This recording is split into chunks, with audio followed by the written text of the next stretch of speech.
Chapter 240. Qin Wanru didn't expect that she would really run into Wen Shiqi and Qi Rongji. They didn't leave, but stood between a stone tablet and chatted enthusiastically. Taking a closer look, she found that it was Qi Rongji who was chatting enthusiastically. Wen Shiqi was only responsible for standing aside, smiling politely and nodding, and almost didn't say a word. After entering the purple bamboo forest, Chu Luqian asked Qin Wanru to leave first. He had something to do and left. Therefore, Qin Wanru didn't feel embarrassed when she saw Wen Shiqi and Qi Rongji. Since she ran into them, she just wanted to take a look. Seeing Qin Wanru coming from behind them, Qi Rongji's face changed slightly. She looked behind her nervously and didn't find the figure of the man she saw just now. Inexplicably, she felt a little flustered. Something happened to her when she stared at Qin Wanru and the man. Fortunately, she met Wen Shiqi. Otherwise, she didn't know what would have happened. Thinking of this, she looked at Qin Wanru with more vigilance. Qin Wanru came over and bowed to Wen Shiqi. Then she smiled slightly and was about to walk, but was stopped by Wen Shiqi gently. "Second Miss Qin, are you also here to see these inscriptions? I heard that these inscriptions in Huaguang Temple are the most famous, and there are some calligraphy treasures left by famous people and monks in the past. Since I'm here, I naturally want to have a look." Qin Wanru smiled slightly and said very politely. Huaguang Temple had a long history, and some inscriptions had been left for a long time. Even after going through wars, some inscriptions were still preserved. Although they were a little damaged, the inscription in front of her was actually a lot damaged, and even the following inscription was not left. No one knew who wrote it. It was an inscription, but most of it couldn't be seen clearly. Only a few words looked very vigorous, which made people have to be amazed at first glance. "I heard that this inscription was written by Master Qin 600 years ago," Wen Shiqi said with a gentle smile. Hearing what he said, it was inconvenient for Qin Wanru to leave. She stood still and looked at the inscription. The reason why Master Qin was called Master 600 years ago was because of his calligraphy. In her last life, Qin Wanru had seen an authentic work of Master Qin in Wen Shiqi's study, so she knew that he admired Master Qin's calligraphy very much. "I actually don't have a deep understanding of this." Qin Wanru shook her head. "Yes, Sister Wanru loves to play with them. She doesn't like calligraphy or anything like that." Qi Rongji squeezed between the two of them with jealousy and hatred in her eyes and happened to stand in front of Qin Wanru. He meant that Qin Wanru was very vulgar and would not understand these elegant behaviors. Qin Wanru took a step back and didn't argue with Qi Rongji.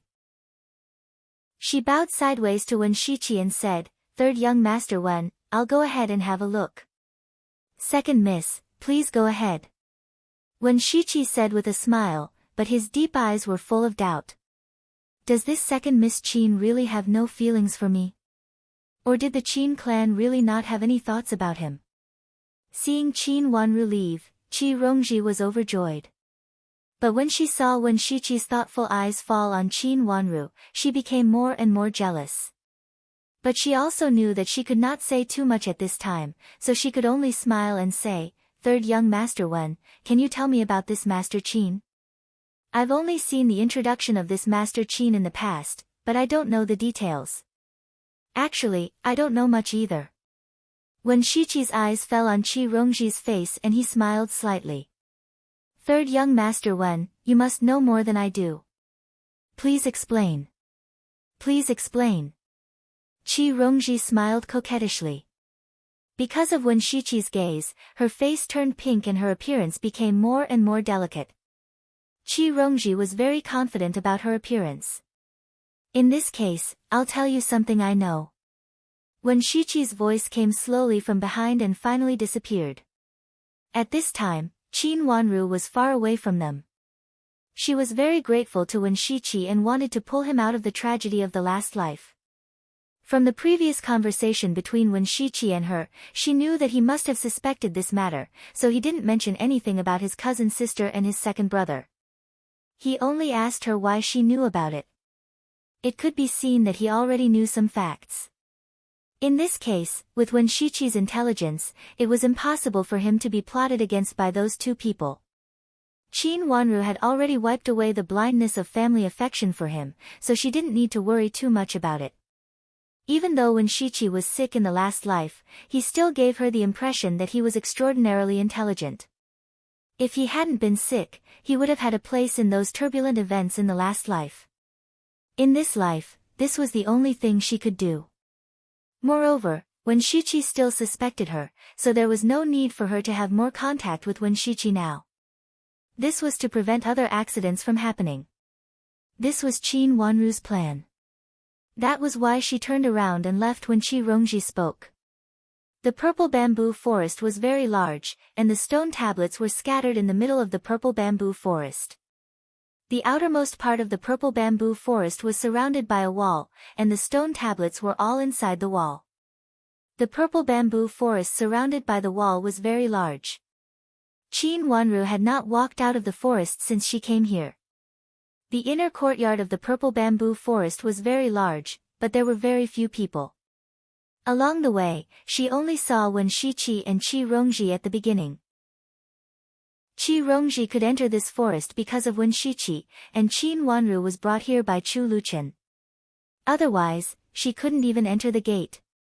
The wind blew through the layers of bamboo leaves, and the purple bamboo patterns looked a little more simple and elegant behind the green leaves. After walking for a while, Qin Wanru left with Yujie before they reached the edge. When she came out, she didn't meet Wen Shiqi and Qi Rongji. She didn't know whether they went back or continued to walk in. The mountain roads were crisscrossed, and there was more than one way in and out, so it was normal not to meet them. On the way back, when she returned to her room, Qin Wanru was very tired. After washing up, she sat in front of the window and let Yujie wring her hair for her. She closed her eyes and rested in the chair lazily. After sitting for a while, she felt very quiet. When she looked up and saw that Yujie wanted to say something, she couldn't help but smile. "Do you have anything to say?"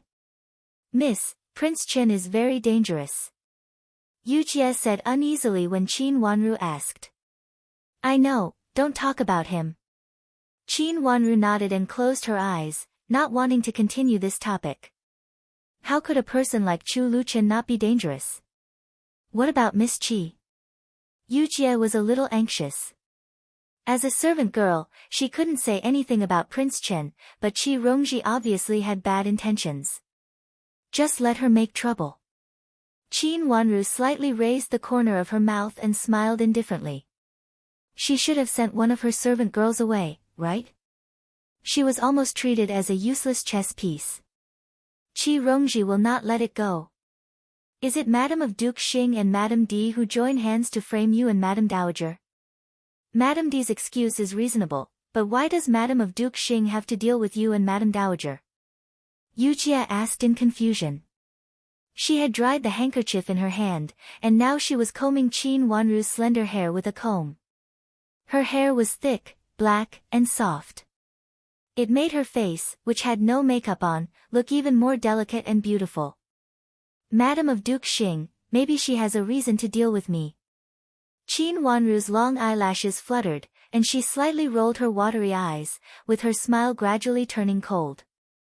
The hatred between her and Duke Xing's mansion was destined from the last life. Therefore, after entering the capital city, she had been careful, for fear that she would accidentally step into Madame of Duke Xing's trap. She had thought that with the previous plot, Madame of Duke Xing and Madame D would not hook up so quickly. Unexpectedly, she was wrong. Even in such a messy situation in Qin's mansion, Madame of Duke Xing could still manipulate Madame D and let her use Qi Rongji as a bait to deal with her. Madame of Duke Xing took out a plate before, and her purpose was also Qin Wanru, but she didn't know how she ruled out Qin Yuru. Even if the seal was related to Duke Xing's mansion, when the seal appeared on the clothes, there were 3 people. Why did Madame of Duke Xing believe that it was her? There must be one thing that she overlooked. What made her neglect it? Madame of Duke Xing immediately distinguished the difference between her and Qin Yuru. She wanted to deal with her, not Qin Yuru. What was the basis? Her beautiful eyebrows couldn't help but frown slightly. This was what she couldn't figure out now. Miss, why does Madame of Duke Xing want to deal with you? There is no grudge between you and her. Even if she wanted to deal with Master Hao before, you saved Master Hao and ruined her plan. She can't keep going against you, can she? Yu Jie said angrily in confusion. The people around Qin Wanru had already seen that Madame of Duke Xing wanted to deal with Qin Wanru. Right, why does she keep targeting me instead of Qin Yuru?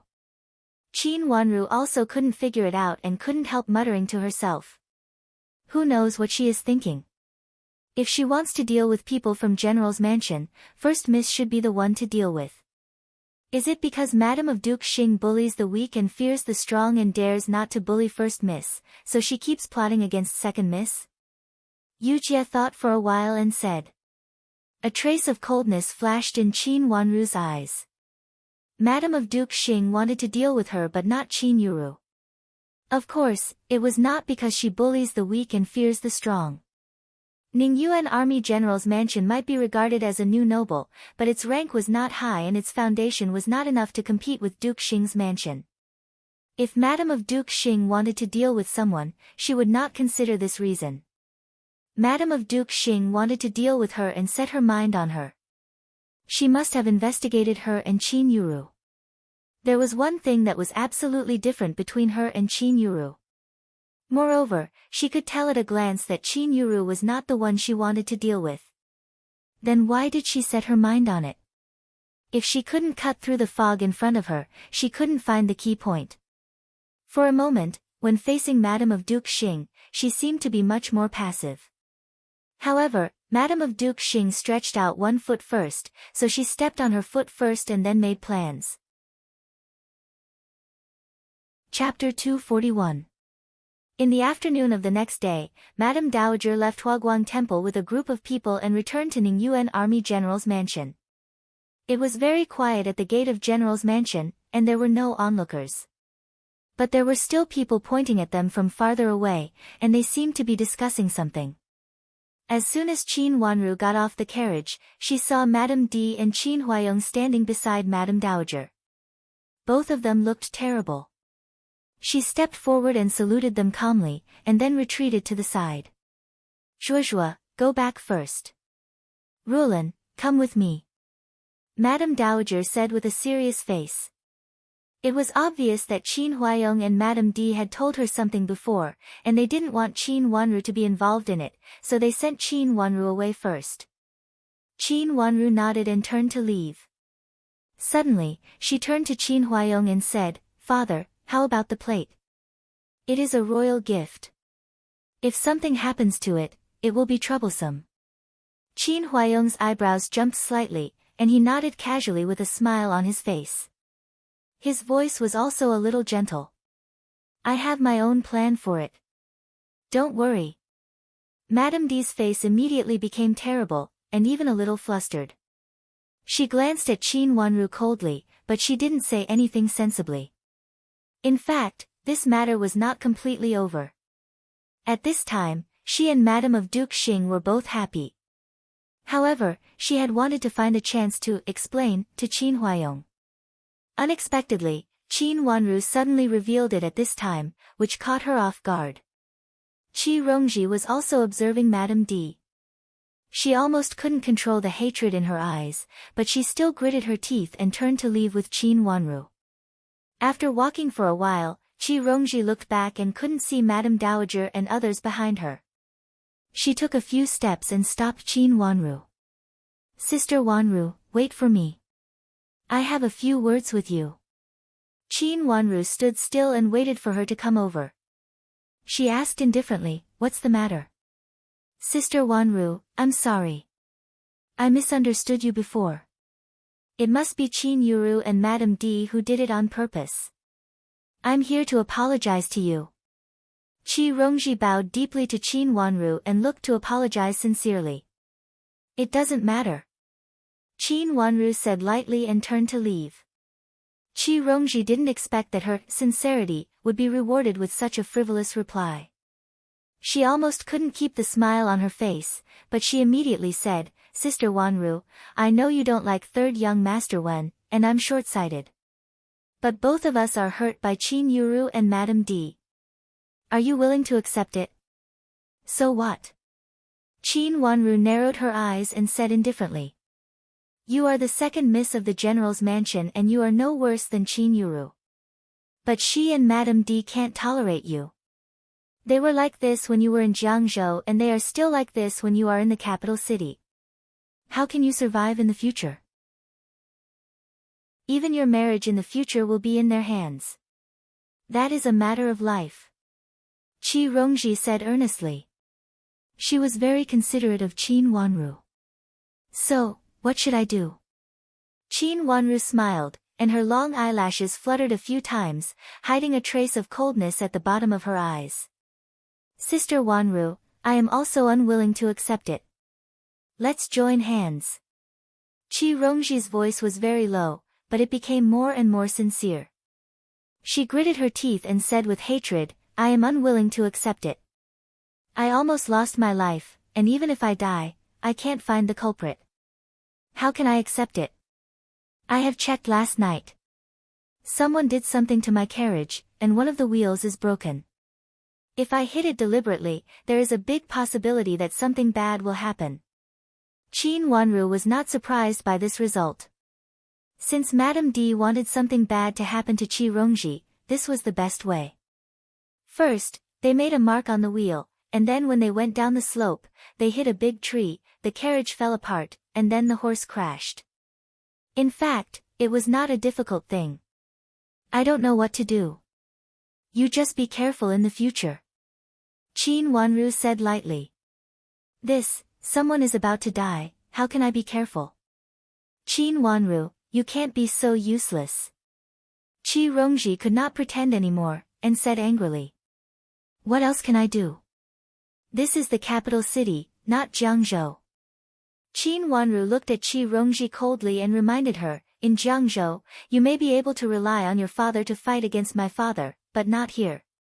She looked Qi Rongji up and down with some contempt in her eyes. Here, you can rely on no one. If you only rely on yourself, what can you do to Big Sister? If you can't even deal with Big Sister, how can you deal with Madame D? Qi Rongji, I advise you not to go out in the future, and don't stay alone. Maybe something bad will really happen. I am not worried about you, but I am afraid that if something bad happens, you will blame it on me. Qin Yuru is good at this kind of thing. After saying this, Qin Wanru did not wait for Qi Rongji to say anything, and turned to leave. Qin Wanru, Qin Wanru. Qi Rongji's exasperated voice came from behind. Qin Wanru did not look back, and just walked away with Yujie. Qi Rongji was so angry that her face turned blue. She kicked hard on the tree trunk beside her, gritted her teeth, and said with hatred, useless bitch, no wonder you have been bullied by Qin Yuru, you deserve to be bullied. Miss, we are now staying in General's mansion. If you really want to deal with us. I am afraid you really can't. Chun-Yi cautiously reminded her. She felt that what Qin Wanru said before was right. In this case, it was really not easy to directly deal with Qin Yuru and her daughter. No backing. Don't I still have my brother? My brother is Qin Yuru's weakness. Qin Yuru has a bad reputation now, so let's make it worse for her. Let's see if she still dares to plot against me. Qi Rongji had long been provoked by Qin Wanru. At this time, she felt that even her servant girl looked down on her. She was so angry that she turned back and gave Chun-Yi a slap and scolded. Yes, whatever Miss says is right. Chun-Yi covered her face and knelt down with a plop. Let's go back and see what my brother has to say. If he still covers up for this bitch, I will break off the brother-sister relationship with him, Qi Rongji said fiercely. She had already asked Chuanxi to bring her letter to Qi Tianyu, and that was to tell him about this matter, so that he could find a way to help her deal with Qin Yuru. At this point, she did not believe that her brother would still believe what Qin Yuru said. The matter between Qin Yuru and Di Yan had just ended. When the whole capital city was talking about this matter, some old stories about Qin Yuru began to spread out, talking about some things in Jiangzhou. It was said that when first Miss Qin was in Jiangzhou, she and Qi Tianyu, the son of the magistrate of the prefecture at that time, were in love. They were childhood sweethearts, and the two families had already formed an alliance. She promised Qi Tianyu to get married before he went to the capital city for the imperial examination. Unexpectedly, Madame D and Qin Yuru climbed up the high branch of Duke Yong's mansion and wanted to break off the engagement with Qi Tianyu. Moreover, they used second Miss Qin, who was not sensible, as a shield. For a time, this matter was in chaos in Jiangzhou, and it could be regarded as the biggest scandal in Jiangzhou. No one knew where this news came from, and it became more and more popular. It was said that some businessmen who transferred from Jiangzhou to the capital city to do business also talked about this matter, which made this matter more and more vivid. This matter, which had just faded a little before, immediately became a storm in the city because of this matter. Not only ordinary people in the capital city were talking about this matter, but also some aristocratic families were talking about this matter. Qin Wanru looked like a child. Although she was delicate, she was childish. No one would think that she really liked Qi Tianyu. Such a little child, what did she know? She was framed by Qin Yuru and her daughter. It was so hateful. Even a vicious stepmother was nothing more than this. As this news came out, another speculation came out silently. It was said that the reason why Madame D and Qin Yuru framed Qin Wanru was that she was not Qin Huayong's biological daughter, but picked up in the chaos of war. Although the rebellion had passed many years ago, many people still remembered it. Some of the past family affairs of Ningyuan army general's mansion were dug out. As it was dug out, the yamen also caught an escaped slave. It was said that when he entered the capital city, he escaped from the team of Ningyuan army general's mansion. After being caught, he kept saying that it was Madame D who asked him to do it. The purpose was to kidnap second Miss Qin and sell her to that dirty place. The words of this escaped slave immediately stirred up the whole capital city. For the sake of the whole capital city, it was dug out that Shui rule and married into Qin's mansion. On the one hand, she was plotted against by Madame D.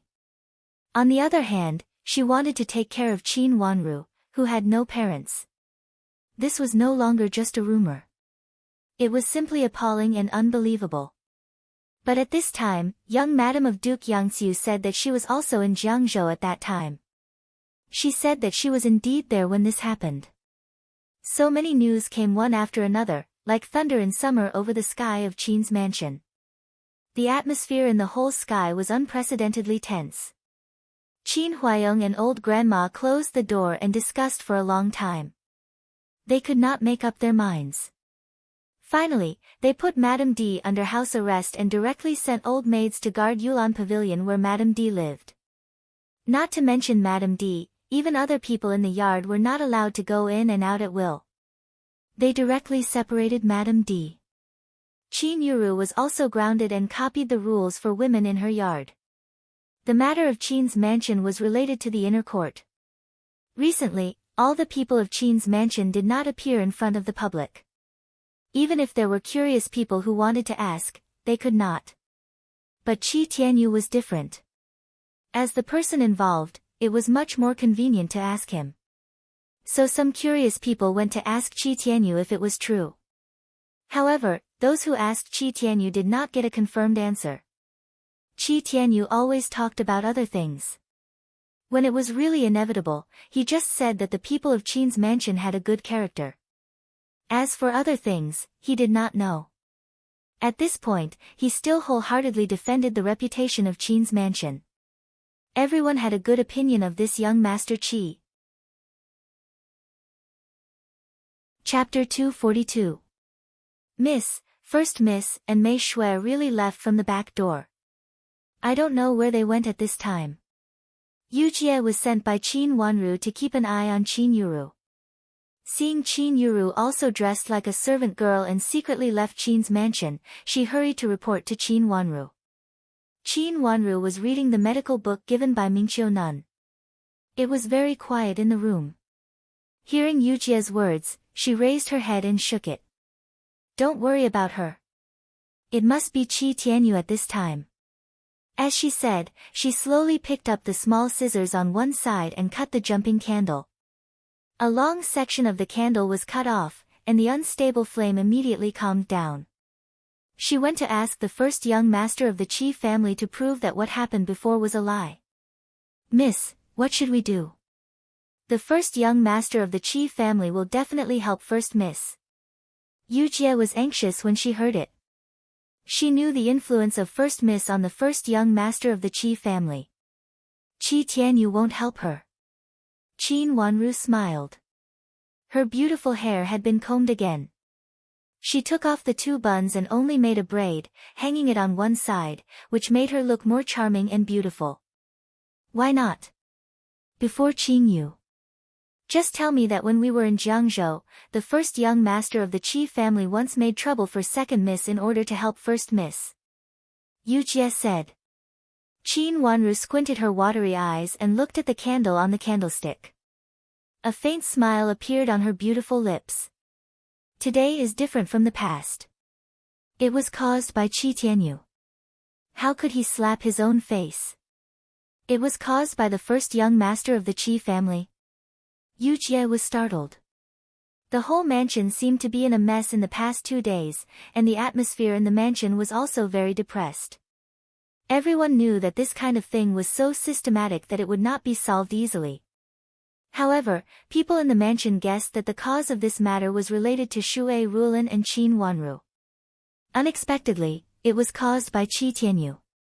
Qi Rongji suffered such a big loss. How could she be willing to give up?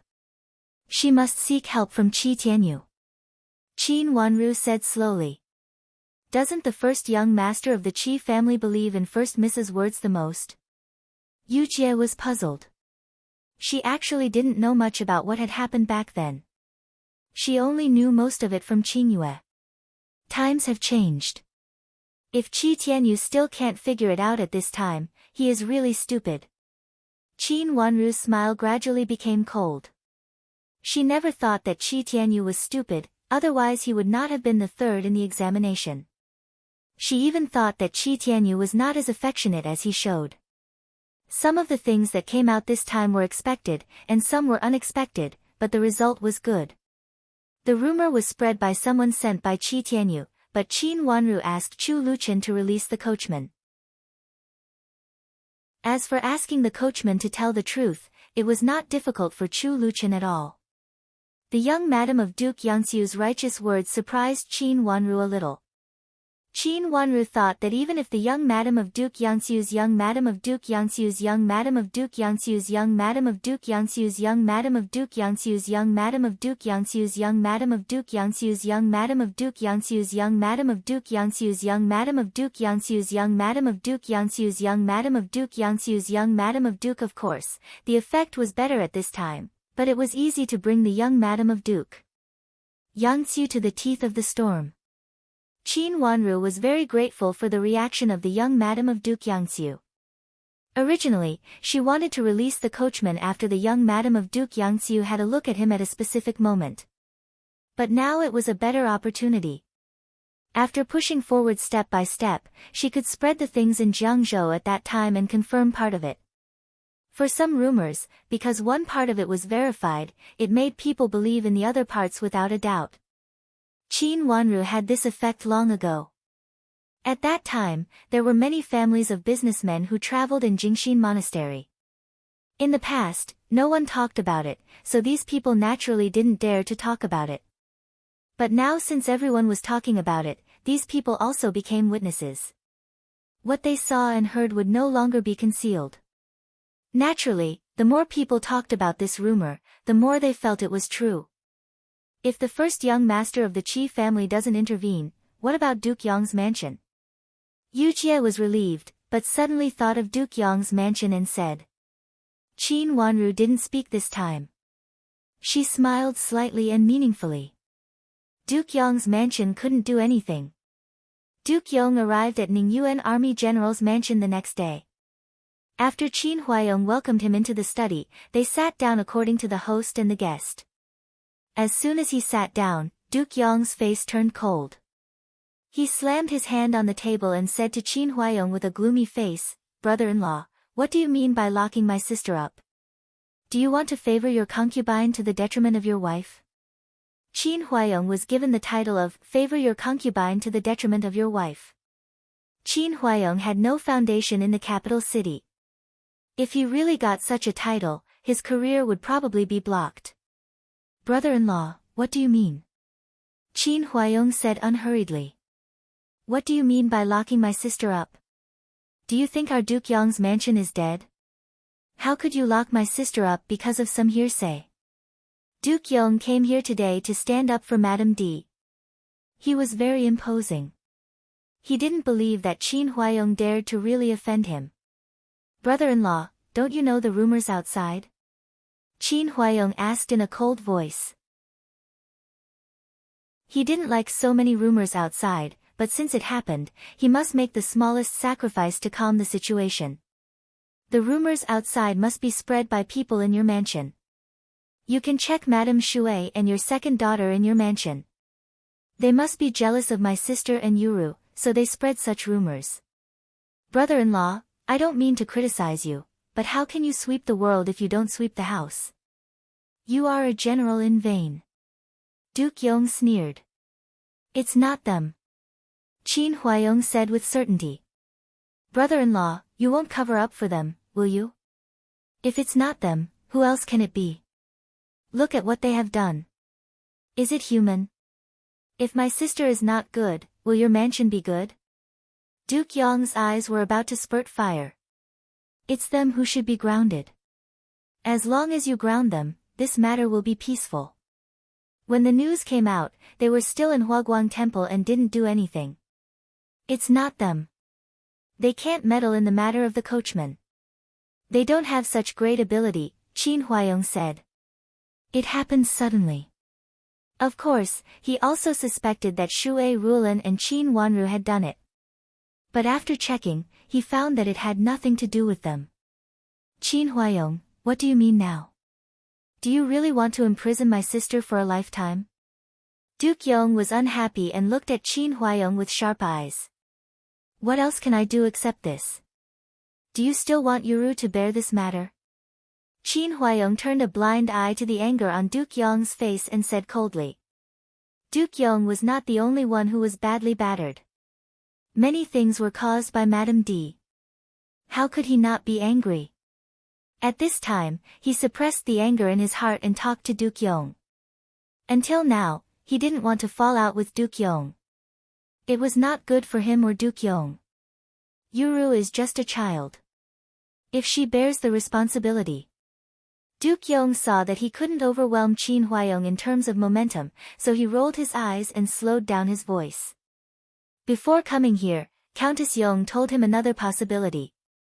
Although he didn't agree with it, he also thought it was feasible at this time.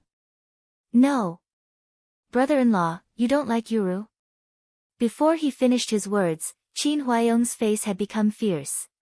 He already knew what Duke Yong was going to say. "Yuru is young after all. With my sister's help, she will be fine." Duke Yong hurriedly explained in a panic. "Put the blame on Yuru, and then Di Yan will break the engagement with Yuru because of this." "Brother-in-law, is this your idea?" Qin Huayong smiled coldly. Although he didn't like Di Yan, he also knew that Di Yan was Qin Yuru's best choice at this time. On this point, his idea was the same as Madame D's. How can you think so? I also want to solve the current predicament." Duke Yong stammered. Then he straightened his chest and said loudly, trying to show his selflessness. In fact, this was Countess Yong's idea. Before coming here, they had discussed it. Countess Yong repeatedly said that with Qin Yuru's reputation, marrying her would harm Di Yan. At this time, they should break the engagement in the chaos and marry a virtuous girl from a famous family for Di Yan, which could guide Di Yan to the right path instead of making his reputation worse. Duke Yong didn't agree at first because Di Yan was his sister and the sister he loved the most. However, Countess Yong kept talking about Di Yan's future, so he was a little persuaded. Although he didn't agree with Countess Yong at that time, he also said that he would act according to the circumstances. At this time, he changed his mind and had this idea, which became stronger and stronger. His son couldn't really be influenced by Qin Yuru. At that time, not only would he achieve nothing, but his reputation would be worse. The engagement is still valid, and it can't be broken, Qin Huayong said in an unquestionable tone. Brother-in-law, this marriage was originally appropriate. Yen grew up with Kai Xian, and they indeed had affection for each other for a long time. Yen originally wanted to marry Ning Kai Xian, but my mother insisted that Yen marry Yuru, so this matter was suppressed. However, Yen has always had Ning Kai Xian in his heart. This time, Ning Kai Xian was forced to die by Yuru. In fact, it is not impossible for them to be together by force. Brother-in-law, are you determined to break the engagement? Qin Huayong's face became more and more gloomy. This is also for their own good. We can't let them become a pair of resentful couple. In the future, they won't be happy. If Ning Kai Xian didn't die, maybe they could still be together. But now Ning Kai Xian is dead. The dead are the most important, and if she becomes the eternal white moonlight in Yan's heart, Yuru marrying him. I'm afraid. After the engagement is broken, we will still be relatives, and I will help Yuru find a better marriage in the future. Duke Yong said hypocritically, pretending to be considerate of Duke Yong's mansion. He used both the carrot and the stick, and he didn't believe that they could still break the engagement. They couldn't break the engagement. Chapter 243. Duke Yong's face changed dramatically as if he was facing a formidable enemy. Didn't he say that the problem had been solved? First brother-in-law, many servants have seen the plate bestowed by the emperor and heard a lot of words before. Until now, you haven't given me an explanation as to why the plate appeared in our mansion. It is said to be a betrothal gift, but it is not on the list of betrothal gifts, and there is a crack left a long time ago on the plate. There is a crack on the plate. Qin Huayong said word by word. His eyes were deep and sharp, and a gust of coldness came to his face. Even if it was really a misunderstanding, the cracked plate was already a crime. The emperor's gift was recorded, and it belonged to whoever it belonged to. What was more, Duke Xing's mansion was involved in it. Duke Yong dared not and could not afford to take the risk. Then what should we do now? Speaking of this, Duke Yong felt guilty and had to soften his tone, not daring to mention breaking off the engagement. Madame D caused the trouble, so she should be locked up. As for other things, Madame D is also the mastermind. Qin Huayong said in a low voice. When Madame D was locked up, he had already thought it through. The only way to minimize the loss was to put all the blame on Madame D. Suddenly, he remembered what Qin Wanru said to him before. It should be time to ask for a title for Shui Rulan. The rumor was not good for Madame D, but it was good for Shui Rulan. Now it was Shui Rulan who was in charge of the inner court, and he had promised Qin Wanru that he would ask for a title for Shui Rulan at the right time. Now it was the best opportunity, and he could also let people see that everyone in Qin's mansion was good except for Madame D. No, my sister is ruined. Even if Duke Yong was held hostage by Qin Huayong, he couldn't control his anger at this time. Madame D is just locked up. It is not ruined. Let's talk about it after this thing is over. There is still a chance to get out. Qin Huayong said lightly. How long will it be? Duke Yong said unhappily. Of course it's because there's no news about it. The sooner the better. Qin Huayong raised the corner of his mouth. Of course, he would not tell Duke Yong that he did not intend to release Madame D. Not only did he not intend to, but he also wanted to transfer Madame D's title to Shui Rulan. Compared with Shui Rulan, who was pregnant but still managed the family affairs, Qin Huayong really did not like Madame D, who almost implicated the whole Qin's mansion. Although he would not really hurt Madame D for the sake of Qin Yuru, he did not intend to let this matter go. When will there be no news? Now that this matter has become the talk of the town, not only will there be rumors about it, but it will also spread to you. Are you really not worried at all? Duke Yong said with a sullen face. He was anxious, very anxious, not for Qin Huaiyong, but for himself. Madame D was born in Duke Yong's mansion. Let's suppress this matter secretly. With two people working together, the result should be faster. Qin Huaiyong knew what Duke Yong was worried about, so he did not expose him. He comforted him and then added lightly, "What if we don't do this?" His words made Duke Yong speechless. In this situation, they could only try to suppress the rumors first. Otherwise, whatever they said would be wrong. Okay, let's do this. But don't forget that she is my sister. If she really has an accident, my mother will do anything. Duke Yong stood up, gritted his teeth, and threatened Qin Huaiyong, saying that if Qin Huaiyong really did harm to Madame D, Duke Yong would fight with him to the death. Rest assured, Yuru still has to marry into Duke Yong's mansion. Qin Huaiyong stood up to see him off. His words comforted Duke Yong. With a sullen face and a cold snort, he did not say anything, turned around, and left. Today, he came to Ningyuan Army General's mansion without achieving any of his goals. Thinking of it, he felt very aggrieved. Qin Huaiyong stood in the hall and did not see him out. He just looked at his back with an ambiguous look. What happened next became more and more confusing. First, an imperial censor accused Qin Huaiyong of not disciplining his wife strictly, saying that such a woman could not have the title of honorary lady. The Ministry of Justice had the testimony of the coachman, but it was a little troublesome to interrogate Madame D, so this matter was also presented. No matter what Madame D did, she was still a madam with the title of honorary lady. How could she be brought to court so casually? So this matter was related to Madame D's title of honorary lady. For a moment, everyone thought that Madame D should not be a madam with the title of honorary lady. At this time, Qin Huaiyong knelt at the gate of the palace and asked for the accusation of not disciplining his wife strictly. He also said that Madame D was not idle and should be stripped of the title of honorary lady.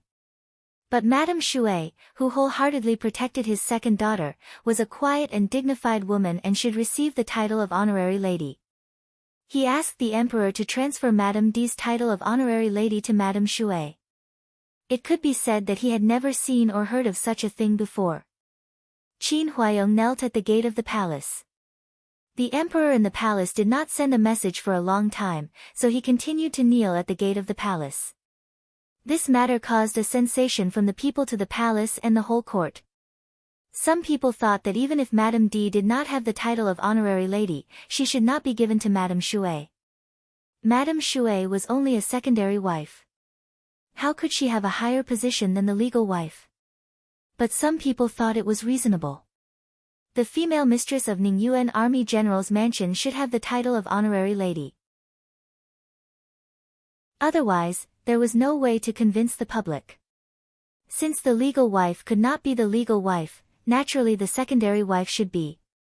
A secondary wife was also a wife. Outside the palace, Qin Huaiyong continued to kneel at the gate of the palace. He had been kneeling at the gate of the palace for 2 hours. Until now, no one came to ask him to go in. So he lowered his head and kept kneeling respectfully. Who is this? Why are you kneeling here? Did something happen? Suddenly, a voice as gentle as jade came into the silence, followed by the sound of wheels turning. Qin Huaiyong raised his eyes and looked excitedly at the handsome young man sitting in the wheelchair. Chu Luchen, who was facing the light, looked as elegant as jade. It could be said that he was floating like an immortal. Only the wheelchair seemed to pull him from the immortal state to the mortal world. Your Highness, this is Ningyuan Army General. He is asking for the title of honorary lady for his secondary wife. The little eunuch who was asked lowered his head and answered respectfully. Asking for the title of honorary lady for his secondary wife? What a loyal and affectionate man. If you really do such a thing for the people you care about, it is really a pity. Chu Liuchen's eyes fell on Qin Huaiyong's face and praised him lightly. Your Highness. Qin Huayong also calmed down at this time. He kowtowed to Chu Luchan respectfully on the ground and made a big bow. No need. Chu Luchan waved his hand casually and said, "Doesn't my uncle have time to see you? The emperor is busy. My business is trivial." Qin Huayong lowered his head and said, "Trivial? It's just a woman's business, right? Uncle is really busy with important things." After Chu Luchan finished speaking, he slightly raised the corner of his mouth and said gently. Xiao Xuanzi turned his wheelchair and continued to push Chu Luchan to other places. All this seemed to be just a chance encounter. But someone immediately reported it to the emperor. After a while, a eunuch ordered someone to call Qin Huayong in. Qin Wanru had guessed that Qin Huayong went to kneel at the palace gate. Seeing that Qin Huayong was not back when he was supposed to return to the mansion, Madame Dowager and Shui Rulan were anxious and sent people to wait at the Chuehua gate, including Qin Wanru. But they waited until the afternoon. Because Qin Huayong did not come back, all the masters in the mansion were not in the mood for lunch and were all anxious. Shui Rulan then went to Madame Dowager's place. After knowing the news, Qin Wanru also went to Madame Dowager's Xining pavilion to talk with them. But when they said the funny things in the past, Madame Dowager just forced a smile and Shui Rulan was even more listless. Finally, an old maid came to report that Qin Huayong was back, and the room immediately became lively and joyful. When Qin Huayong strode in, Madame Dowager's eyes fell on him excitedly. Finding that he was fine except for a pale face, she breathed a sigh of relief and sat down again. Shui Rulan hurriedly asked someone to make Qin Huayong's favorite tea. She wanted to help Qin Huayong regardless of her big belly, but was stopped by Qin Huayong. He helped her sit down in a chair on the side and then bowed to Madame Dowager. "Sit down. Are you all right?" Madame Dowager asked Qin Huayong to sit down and said anxiously. She was really worried that Qin Huayong was the only backbone in this family full of women. If something really happened to him, the whole Qin's mansion would be finished. Qin Huayong sat down in a chair, picked up the teacup served by a servant girl and took a sip. After a while, he smiled to Madame Dowager and said, "Mother, I'm fine." "How could you be so bold? Didn't I tell you before that this matter was not urgent? If something really happened to you, what would Rulan, Zhuozhua and I do?" Madame Dowager also calmed down a little at this time and blamed him. "Mother, our Ningyuan army general's mansion also needs a madam to entertain," Qin Huayong said calmly. There was no hope for Madame D. If he didn't get the honorary title for Shui Rulan at this time, Shui Rulan might not have a chance for a long time. After all, it depended on Qin Huayong's fate to apply for a title. If there was no chance to apply for a title or a chance to make meritorious service, Shui Rulan's title of honorary lady would be far away. Moreover, when the family members of Ningyuan Army General's mansion attended the banquet, they would be looked down upon by others, and it would even affect Qin Wanru's marriage. It didn't matter whether Madame D's honorary title was removed or not. What was important was that Shui Rulan had the honorary title. Many families had already taken a fancy to an 11-year-old girl. Madame Dowager understood this. She sighed deeply and shook her head helplessly. What's the result now? The Ministry of Rights will review it again. Qin Huayong smiled. In his opinion, since the emperor had given in, it was not a big deal in other places. It would happen sooner or later. As for Madame D's honorary title, the emperor also wanted to put it aside first. After all, Madame D was the legal wife and Duke Yong's sister. In addition, it seemed that someone had put in a good word for Madame D. The emperor wanted to put it aside after the investigation, but he didn't mention the matter of the coachman's interrogation again. Qin Huayong understood the meaning of this, so he didn't mention Madame D anymore. Hearing his words, Madame Dowager also breathed a sigh of relief. But after thinking for a while, she hesitated. Duke Yong's mansion won't agree. If they really make trouble, what about Yuru's marriage? It's Madame D who brought this trouble upon herself. Duke Yong's mansion should also know that it has become like this. We also have no choice. For Yuru's good, we have to do this. When Yuru gets married, there must be a mother to control the situation. Qin Huayong said in a low voice. Qin Wanru had been standing quietly on one side. She turned her eyes away from Qin Huayong's face calmly. Her eyes moved slightly and rippled a little. Chapter 244. Madame of Duke Xing wants to see me. Madame Dowager was stunned and sat up straight.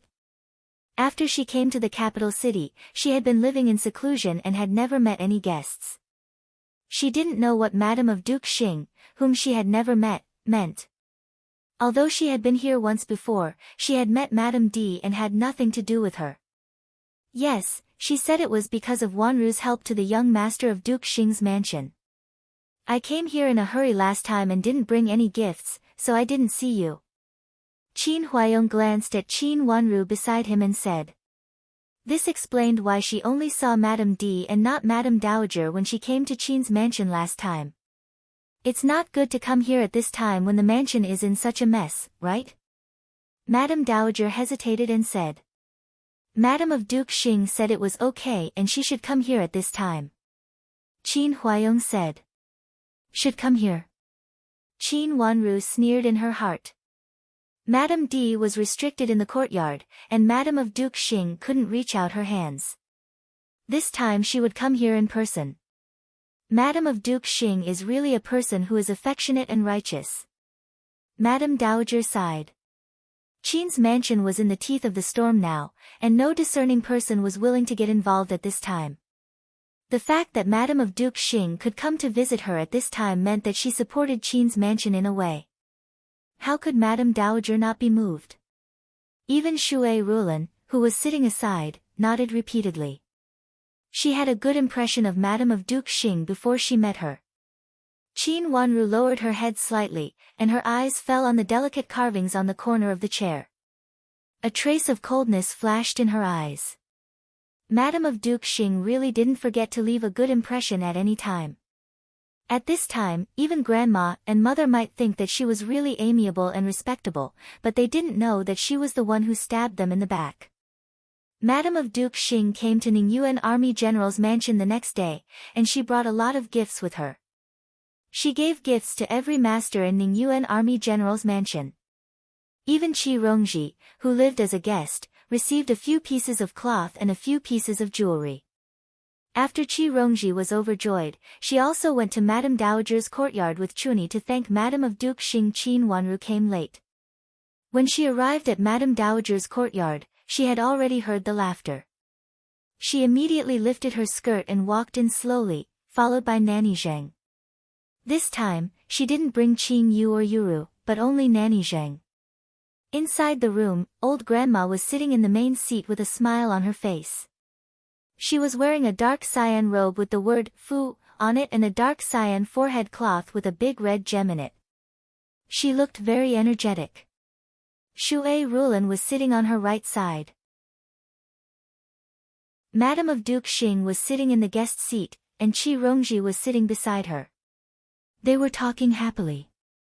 Seeing Qin Wanru come in, Madame of Duke Xing looked her up and down and said with a smile, I haven't seen second Miss Qin for a long time, but you are getting more and more beautiful.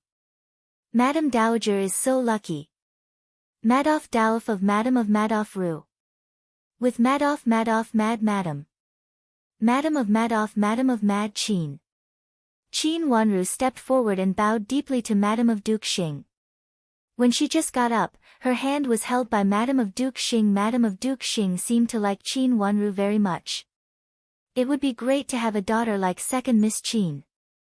Madame Dowager, what do you think of the previous proposal? She said and looked at Madame Dowager. Qin Wanru's heart suddenly jumped.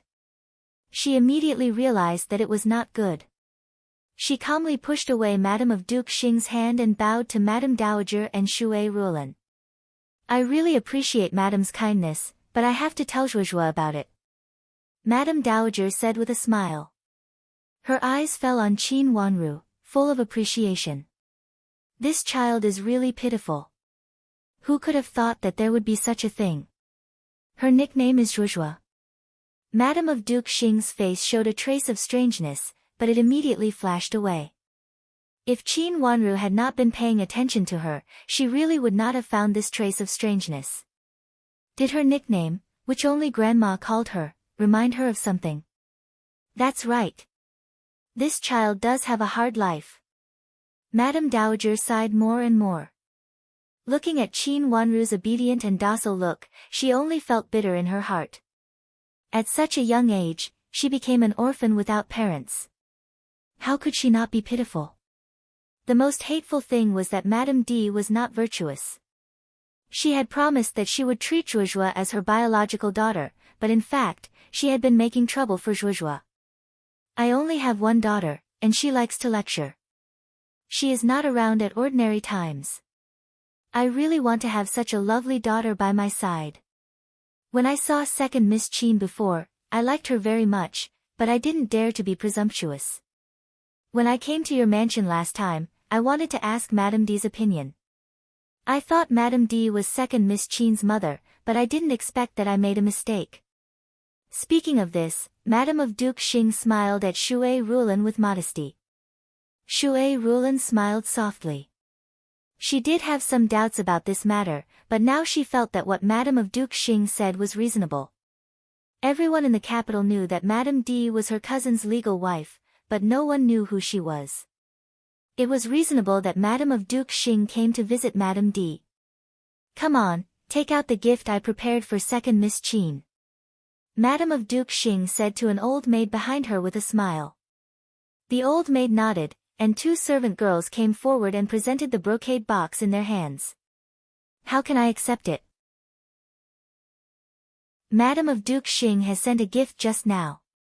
Madame Dowager waved her hand repeatedly. After Madame of Duke Xing entered the mansion, she sent a gift. Qin Wanru's gift had also been sent to Jifang Pavilion. It was because of this gift that Qin Wanru hurriedly came to express her gratitude to Madame of Duke Xing. Madame of Duke Xing gave another gift. Although Qin Wanru showed a very embarrassed look, she took 2 steps back and was too embarrassed to take it. But her eyes became colder and even a little bit hostile. The clothes given to her before could not be worn casually, but at this time, Madame of Duke Xing gave her a gift again. She was almost sure that Madame of Duke Xing really had other plans for her this time. She stole a glance at Madame Dowager and Shui Rulin. Both of them looked very happy. Obviously, they were fascinated by Madame of Duke Xing's performance. But she didn't know what kind of vicious thoughts this person had on the surface. With a gentle smile. Seeing Madame of Duke Xing, she thought of the scene when she forced her grandmother to kneel down to apologize in the last life. That kind of humiliation was deeply rooted in her heart and almost dug her heart. In this life, the situation had changed, and Madame of Duke Xing's attitude had also changed. She actually showed a look of wanting to make friends with Qin's mansion, and it seemed that she also wanted to make a move on Qin's mansion from other aspects. The past is the past, and the present is the present. It is my kind intention. I really like second Miss Qin so much. Madame of Duke Xing looked at Qin Wanru lovingly, and her smile became more and more gentle. She stood up, walked in front of the servant girl, and reached out to open a brocade box. A set of head ornaments in it immediately made Qi Rongji jealous and hate, and she almost stared at it. The pearl that was the size of a longan was the most valuable. It was mounted on a gold and jade hairpin, and there were more than a dozen small pearls on the side. Not only was the craftsmanship exquisite, but its value was also immeasurable. It was really a big gift. The value of this hairpin was the sum of the previous gifts, not to mention that there was such a set of matching jewelry and head ornaments. I newly made this hairpin with the most precious pearl in my dowry. Today I will give it to second Miss Qin. I hope Madame Dowager and Madame Shui will be satisfied. Seeing everyone's shocked look, Madame of Duke Xing proudly picked up the hairpin and twirled it, and then opened the second brocade box. There was a pair of jade bracelets. The jade bracelets were crystal clear, which made people happy at first glance. Qi Rongji had seen a lot of jade bracelets, but none of them could compare with this pair. Her heart beat faster and faster. She liked it very much. This pair of bracelets is also my new one. Now I will also give them to second Miss Qin. Madam of Duke Xing said with a smile. Madam, how can I accept it? How dare I accept such valuable things from you? Seeing Madam of Duke Xing looking at her, Qin Wanru took a step back and refused softly. If I accept such valuable things from you, what will others think? They will definitely think that our Qin's mansion is holding you back for your kindness. This is really not good. We appreciate Madam of Duke Xing's kindness, but this gift is indeed too generous for us to accept. Madam Dowager also waved her hand repeatedly. Old Madam, if you agree to my proposal, it's not a big deal. It's just a greeting gift from an elder to a younger one. Moreover, if our two families get closer, our Marquis can also help Ningyuan Army General deal with some things. Otherwise, we won't have a good reason to send troops. Even if we want to help, we can't. Madam of Duke Xing said with a smile. She was not angry because of Qin Wanru's refusal, and her smile became more amiable. After speaking to Madam Dowager, she turned to Qin Wanru and said, Second Miss, don't be in a hurry to refuse. I really like Second Miss, and I also want to have a junior like Second Mississippi. If Second Miss becomes my junior in the future, it is inevitable that our mansion will send you a dowry in the future. He expressed that he would support Qin Huayong, expressed that he really liked Qin Wanru, and said that he would help her choose her marriage and even send her a dowry. It was really hard to find such a good deal. Duke Xing's power in the capital city was far beyond that of ordinary noble families. Madame Dowager looked at Shui Rulan awkwardly, and Shui Rulan was also very hesitant. She turned her eyes to Qin Wanru, but it was inconvenient to ask Qin Wanru directly in front of everyone. For a moment, the room was quiet. Madame Dowager, before I came here, I also reported this matter to old Madam of our mansion. Old Madam also said that she likes second Miss Qin very much. If possible, we can also ask the Queen in the palace to correct second Miss Qin's name. Of course, next, she can also live with the Miss of our Duke Xing's mansion and be raised under the name of our old Madam for a period of time. Seeing that they were interested, Madam of Duke Xing immediately smiled more affectionately. She did not believe that this could not make them agree. Chapter 245. Grandma, what are you talking about? Why can't I understand? Qin Wanru looked at Madame Dowager in astonishment and then looked at Madam of Duke Xing. She looked confused at first and then surprised. Have you found my mother? Where is she? Is she okay? Is she really in the capital city? No wonder Ruyan Great Elder Princess. Speaking of this, Qin Wanru seemed to feel that she had spilled the beans and hurriedly stopped talking. What did Ruyan Great Elder Princess say? Madam of Duke Xing's face changed uncontrollably and said anxiously. After saying that, she also found that she was too hasty. She hurriedly smiled at Madame Dowager and said, Madame Dowager, I'm afraid that you don't know the relationship between our mansion and Ruyan Great Elder Princess. Because of what happened to my sister-in-law, Ruyan Great Elder Princess has always disliked our mansion. I'm afraid that I have offended Ruyan Great Elder Princess again. Hearing what she said, Madame Dowager also looked at Qin Wanru with concern. Madame Dowager was not clear about the resentment between Duke Xing's mansion and Ruyan Great Elder Princess's mansion, but looking at Madame of Duke Xing's expression, she knew that there must be something behind it. This. Qin Wanru hesitated. Second Miss Qin, what did Ruyan Great Elder Princess say? Please tell me. I know that I am too insignificant in front of Ruyan Great Elder Princess, so I dare not speculate in vain. Madam of Duke Xing said with a wry smile. What Ruyan Great Elder Princess said before seems to be related to my mother. Qin Wanru said hesitantly. It seemed that she didn't want to say it, but now she had to say it. But Ruyan Great Elder Princess asked me to wait. I'm not very clear about the details. Qin Wanru lowered her head and pinched the handkerchief in her hand. Is there really news about your mother?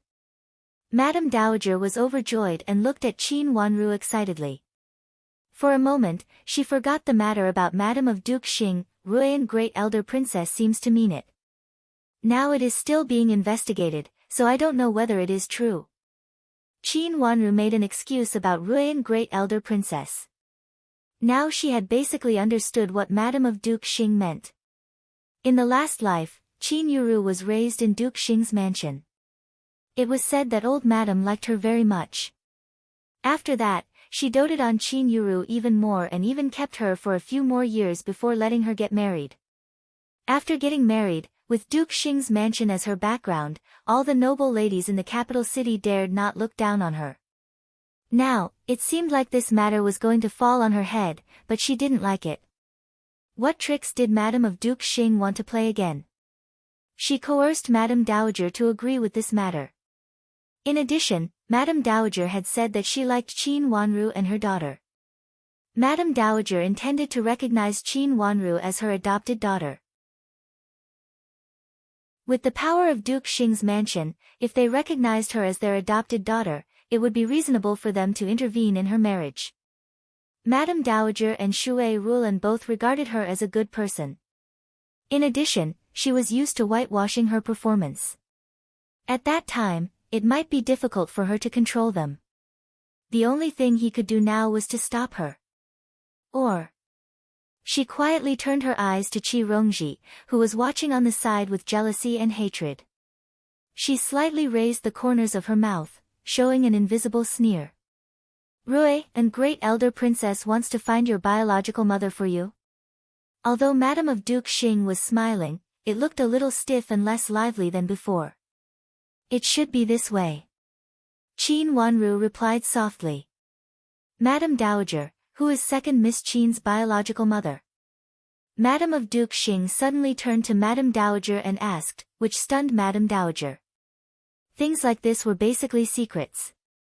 Although Madame of Duke Xing expressed her love for Qin Wanru and wanted to recognize Qin Wanru as her adopted daughter, it was not now. At this time, it was actually very impolite to ask this matter as if it was a family member. As a noble madam of an aristocratic family, it was impossible for Madame of Duke Xing to not know it. But she just asked in this way, so Madame Dowager didn't know how to answer for a moment. Grandma, you haven't told me about my biological mother yet. You haven't told me before. Qin Wanru raised her watery eyes and looked at old Madame Qin aggrievedly with sadness in her eyes. This made old Madame Qin feel more and more difficult to explain. Seeing Madame Dowager's look, Shui Rulan also knew that she was in a dilemma. She immediately smiled and said to help, Wanru, don't worry. When your grandma is free, I will tell you about your biological mother. Of course, she didn't want to say it here. After all, it was also a secret, and not anyone could hear it. Thank you, Grandma. Qin Wanru bowed, then stood up with red eyes and retreated to Qi Rongji's side. Now there were only 2 unmarried girls in this room, so it was normal for them to come together. Madame Dowager, have you met second Miss Qin's biological mother? Madame of Duke Xing was very anxious. Although she still had an easygoing smile on her face, her words became more and more impolite. Just now Shui Rulan had said that this kind of thing should be told to Qin Wanru first, but now Madame of Duke Xing showed great interest. This made Madame Dowager a little unhappy. At this time, Madame of Duke Xing shouldn't ask so carefully, and she kept asking, which made Madame Dowager's heart move. Madam, of course I have met her. As a member of our mansion, how can I not know her? Madame Dowager said lightly. Madame Dowager, can you tell me about second Miss Qin's biological mother?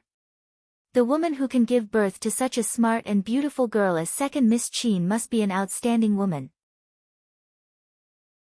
Madame of Duke Xing seemed to be more and more interested, and her words became more and more impolite. After saying that, she also felt a little bad, looked at Qin Wanru guiltily and said, I really like this child. This thing is really a long story, and it is not convenient to tell Madam here. Madame Dowager coughed in a low voice to hide the displeasure in her eyes. She did have a good impression of Madame of Duke Xing, but Madame of Duke Xing repeatedly asked about Qin Wanru's biological mother, which made her a little unhappy. If this kind of thing could be said, why didn't she tell Zhuozhuo clearly until now? Madame of Duke Xing expressed her love for Zhuozhuo, but now in Madame Dowager's eyes, she was just an outsider. Is Madame of Duke Xing here to recognize her daughter today? Standing beside Qi Rongji, Qin Wanru lowered her voice and asked curiously. Qi Rongji came earlier than her and heard more than her, so she should know. Yes. Qi Rongji glared at Qin Wanru and also lowered her voice. How could Qin Wanru be so lucky to be chosen by Madame of Duke Xing? What a pity. Qin Wanru sighed in a low voice. What do you mean? Qi Rongji almost pricked up her ears. Madame of Duke Xing means that she wants a well-behaved and obedient daughter, and she will be raised by old Madame of Duke Xing's mansion. But I am afraid I can't, and Rui, and great elder princess. Qin Wanru said hesitantly in a low voice, and turned to look at the box in the hands of two servant girls, looking very covetous. Who wouldn't like such a beautiful pearl headpiece and that pair of bracelets? It's a pity that big sister is not here, otherwise I can let big sister ask for it herself. Qin Wanru sighed again. Qi Rongji's eyes suddenly lit up, and she couldn't help but breathe a little faster. She looked at Madame of Duke Xing, and then looked at the box in the hands of two servant girls, and clenched the handkerchief in her hand more tightly. If Qin Yuru could do it, why couldn't she? She could also be a well-behaved and obedient adopted daughter. Thinking of the meaning in this, how could Qi Rongji not be tempted? This was a good opportunity, Madame Dowager. What about the thing before? I really want such a well-behaved and obedient daughter. Madame of Duke Xing also knew that she was a little too eager, so she hurriedly hid the anxiety in the bottom of her eyes and changed the topic again. This. Hearing this, Madame Dowager hesitated and turned her eyes to Qin Wanru. Seeing that Qin Wanru shook her head calmly, she became more and more uncertain in her heart. She had seen Qin Wanru's performance these days. Although this granddaughter was young, she was knowledgeable. Since she said that she was unwilling, there must be a reason. Although she still thought Madame of Duke Xing was very good and it would be of great help to Qin Wanru to recognize Madame of Duke Xing as her adopted mother, of course, it was inconvenient for Qin Wanru to make a decision like this because Qin Wanru was unwilling. Madam, let me and Huai think about it, okay? This, okay. Madame of Duke Xing said helplessly. She knew that she was too eager just now, so that she lost her composure and made Madame Dowager suspicious. But her mentality changed very quickly, and immediately put on a gentle smile on her face. Even if second Miss Qin and I are not destined to be together, I still have to express my gratitude. As she said this, she waved her hand. The two servant girls holding the gift box immediately understood, and immediately walked in front of Qin Wanru and respectfully presented the gift box, which meant that no matter what the result was, she still had to give the gift. Madam, I am willing to worship you as my adopted mother, and I will definitely show filial piety to you in the future. Seeing the two gift boxes appear in front of her, Qi Rongji breathed rapidly, and her eyes were greedy. After thinking for a while, she couldn't bear it anymore. She took 2 steps forward, knelt down in front of Madame of Duke Xing, and said respectfully. She knelt down so suddenly that people in the room didn't expect it. For a moment, everyone looked at her in astonishment. Although Qi Rongji's face was red, she still respectfully kowtowed to Madame of Duke Xing. Madam, rest assured. Even if your biological daughter is not with you all the time, I will treat myself as your biological daughter and show filial piety to you. For the sake of wealth, Qi Rongji also risked everything this time. Not only her face was red, but even her neck was red. But she still looked at Madame of Duke Xing eagerly, hoping that Madame of Duke Xing could regard her as her adopted daughter, and from then on, her status would skyrocket. Since Madame of Duke Xing specially prepared a gift for her, she must have a very good impression of her. She firmly believed that she would do better than Qin Wanru, and she was filial to Madame of Duke Xing. It happened suddenly. Madame of Duke Xing was still preparing to say something to finalize the matter of Qin Wanru, but was disturbed by Qi Rongji. Seeing Qi Rongji's expectant and greedy eyes, Madame of Duke Xing was so angry that her hands trembled. She was still thinking about how to trick Qin Wanru into Duke Xing's mansion, but she didn't expect that others also had ideas about her. This made Madame of Duke Xing, who had always felt that the overall situation was in her hands, angry. Chapter 246. Miss Qi, please get up. Let's talk about it when your elders come to the capital city. After thinking for a while, Madame of Duke Xing said slowly with a serious face. The old maid behind her hurried to help Qi Rongji up. Although it was an acceptable reason to be rejected, Qi Rongji's face was full of shame. She burst into tears, turned around, covered her face, and ran out.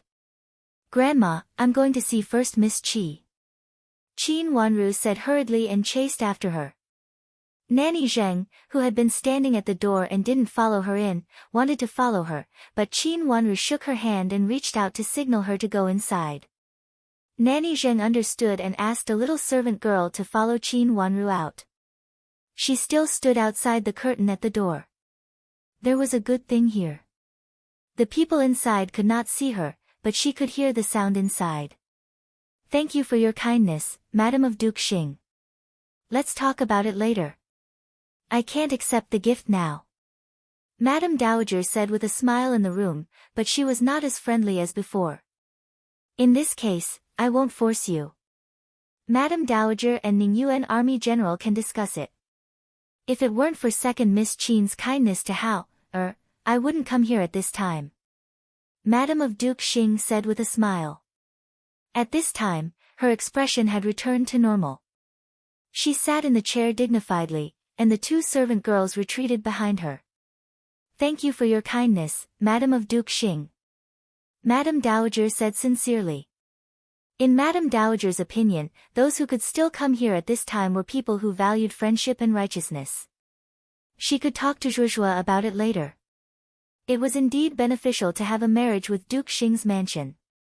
Madame of Duke Xing took off a bracelet from her wrist and said, that Miss Qi is quite bold just now, but our Duke Xing's mansion can't accept anyone. But after all, it's not very good. Nanny Sheng, go and see how she is doing. Give this bracelet of mine to her. It can be regarded as our fate. Originally, she wanted to find a chance to send someone out to ask about the news. Since someone bumped into her, it was just right, and it saved her a lot of trouble. Her words were very generous and decent. Yes, madam. The old maid behind her hurriedly stepped forward to take it respectfully, and then left in a hurry with the bracelet.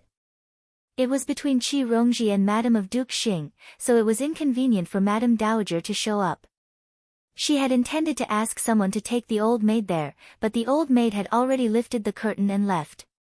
While they were still chatting, Nanny Sheng of Duke Xing's mansion came out of the courtyard, stopped an old maid who did rough work in the courtyard, and asked her about the courtyard where Qi Rongji lived.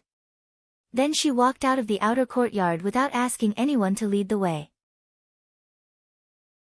However, when she got out of the courtyard and looked at the direction, she didn't leave in the direction pointed out by the old maid just now. Instead, she turned in another direction and hurriedly walked over. Not far behind her, Nanny Zheng stared at her closely and followed her all the way. After turning in several directions, the old maid actually went to Yulan Pavilion skillfully. As expected, she went to find Madame D, and she seemed to be very familiar with the way. If she hadn't been here several times, someone must have given her a detailed map. There were two rough old maids guarding the door of Yulan Pavilion, and the door was tightly closed. The old maid looked at it from a distance, stopped and frowned. It seemed that it was impossible to enter Yulan Pavilion in this way. When she was hesitating, she suddenly saw the door slightly open, and Mei Shui came out with a small basket. She thanked the two old maids at the door profusely, took out two pouches from her sleeves, and handed them to them. The two old maids took it with a smile, waved their hands, and let Mei Shui go. After Mei Shui came out, she didn't leave immediately. She turned around and saw Nanny Sheng of Duke Xing's mansion waving to her at the next intersection. Her eyes lit up, and she looked around. The two rough old maids guarding Yulan Pavilion had already paid no attention to her, and hurriedly and cautiously ran over. Nanny Sheng took Mei Shui to hide behind a big tree, lowered her voice, and asked, "What did your madam say?" "Our madam said that everything is up to you. Look, this is the address of those people." Mei Shui quickly took out a letter from the basket and handed it to Nanny Sheng. Nanny Sheng hurriedly took it, put it in her arms, and turned to leave in another direction. This time, Nanny Sheng went to Qi Rongji's guest courtyard. The reason why she knew it so clearly was that the map she had received before detailed the place where everyone lived in the mansion. But even if she had remembered it clearly before, halfway, Nanny Sheng still reached out to take out a hand-drawn map from her arms and wanted to take it out to have a look. She remembered the road from Madame Dowager's courtyard to Madame D very clearly, but she was not so clear about the way from Madame D to Qi Rongji's guest courtyard. Originally, Qi Rongji's matter was an accident, but it happened to be used by Madame of Duke Xing. Nanny Xing stood still and looked at it for a while. After recognizing the direction, she held the hand-drawn map in her hand. After walking for a while, she took it out again to have a look. Since she used Qi Rongji as an excuse, she had to go to the guest courtyard to have a look and go through the formalities. What she had to do had been done. Nanny Sheng was very relaxed at this time and was not as vigilant as before. When she took it out again to have a look, suddenly a person came from the opposite side and happened to hit Nanny Sheng. The person was so strong that Nanny Sheng took 2 steps back and fell to the ground hard. The map in her hand had already fallen down. "Don't you have eyes when you walk?" Nanny Sheng was hit and couldn't get up for a while. She shouted angrily. She was the henchman of Madame of Duke Xing and had always been very arrogant in Duke Xing's mansion. "Don't you have eyes?" Nanny Sheng picked up the map from the ground and looked at it. She didn't pull Nanny Sheng up and said coldly, "What do you mean? You are just a servant. How can you be so arrogant? Who gave you the courage?" Nanny Sheng was so angry that her face turned blue. She stood up with the help of a tree on one side and scolded her sternly. Although the person opposite looked beautiful and imposing, she was wearing the clothes of a servant. Nanny Sheng was really not afraid of the servant of Ningyuan Army General's mansion. "Aren't you a servant?" Nanny Sheng said coldly and shook the map in her hand. "Tell me, where did you get this map? Why do you have the hand-drawn map of our mansion in your hand? And it is so detailed. What do you want to do? Give me the map." Nanny Sheng was a little flustered. She looked around and lowered her voice and said angrily, "Do you want to hurt the master of our mansion?" Nanny Sheng took a step back and her face became colder and colder. "Where does this cheap servant come from? What nonsense are you talking about?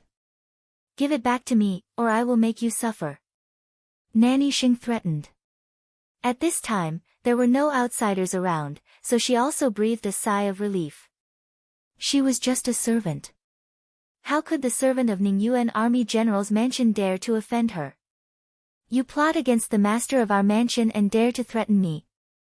Well, let's go to report it to Madame Dowager now and see what Madame Dowager will say," Nanny Sheng said with a sneer. She took a step back and raised the map in her hand. "Ask where this map comes from. What are you looking for in our mansion with this map? Give the map back to me." Seeing that Nanny Sheng was going to complain, Nanny Sheng was angry and anxious. She put her hands on her hips and threatened loudly, "I am a servant of Madame of Duke Xing. I came here with our madam today. Even if something happens, what can your Madame Dowager do to me? At that time, as long as I say that this map is yours, Madame Dowager won't disrespect our madam." Of course, it was better not to make a big deal out of it. Nanny Sheng also understood this. Madame of Duke Xing came to our mansion to meet our Madame Dowager, but secretly asked you to look for someone with the map. The direction you came from should be Madame D's courtyard, right? You even secretly went to meet Madame D. Could it be that Madame of Duke Xing came to our mansion today not to thank our second miss, but actually to contact Madame D? Nanny Zheng's face changed and she said loudly. Her guess was very accurate. She almost guessed the interaction between Madame of Duke Xing and Madame D. Nanny Zheng's face also changed. She rushed forward and wanted to grab the map in Nanny Zheng's hand. Nanny Zheng had been prepared. She took a step back and ran away. Nanny Xing chased after her and said, "If you dare to talk nonsense, our madam will definitely ask your Madam Dowager to punish you later. Let's see whether your Madam Dowager believes you, a servant or our madam." Madame of Duke Xing's identity was far inferior to Madame Dowager of Qin's mansion. For this reason, although Nanny Xing panicked, she did not lose her composure. It was just a small Ningyuan army general's mansion. Did they really dare to disrespect their madam? Your Madame of Duke Xing conspired against our general's mansion. Nanny Zheng was much younger than Nanny Sheng, so she naturally ran very fast. Moreover, she was familiar with the way. After a few turns, she took a shortcut to Qin Huayong's study. "You, stop, you, how dare you steal our madam's things? Stop now!" Nanny Xing suddenly shouted loudly. It seemed that she wanted others to hear her shouting, which was completely different from her sneaky behavior just now. However, Nanny Zheng ignored her and turned into a yard in front of her. A servant was guarding at the door of the yard. Hearing the sound coming from outside, he hurriedly ran out and met Nanny Zheng, who had already run to the door. "Is the general here?" Nanny Zheng asked in a low voice. "Yes, inside." The servant hurriedly nodded. He knew Nanny Zheng. "Second miss, are you looking for the general?" "There is an old maid of Duke Xing's mansion outside. She took this map and searched for something in our mansion. Give this map to the general." Nanny Zheng handed the map in her hand to the servant, but she did not go into the yard. Instead, she ran around the yard for a while. Nanny Zheng finally caught up with her panting. Seeing Nanny Zheng resting against the wall in front of her, she immediately quickened her pace and rushed over. "Do you want to die? Give the map back to me. As long as I say that you stole our madam's things, you can only be beaten to death." When she ran to Nanny Zheng, Nanny Zheng also lost her strength. She leaned against the wall and glared at Nanny Zheng fiercely. Chapter 247. There was only a high wall here, and there was no one around, so Nanny Zheng was really not afraid of being heard. "Where did you get the map? Why do you have such a detailed map of our mansion? Why did you go to Madame D's place just now? Does your Madame of Duke Xing want to do something with Madame D that can't be known by others?" Nanny Zheng raised her eyebrows and looked at Nanny Xing aggressively. Nanny Zheng was Madame of Duke Xing's personal nanny and had seen a lot of things, but compared with Nanny Zheng, she was still a little inferior. After so many years in the palace, Nanny Zheng had climbed up from a small palace maid to the position of confidante. The meaning of this was not comparable to that of a nanny of a madam of an aristocratic family. "Do you want to die quickly? How dare you talk nonsense like this?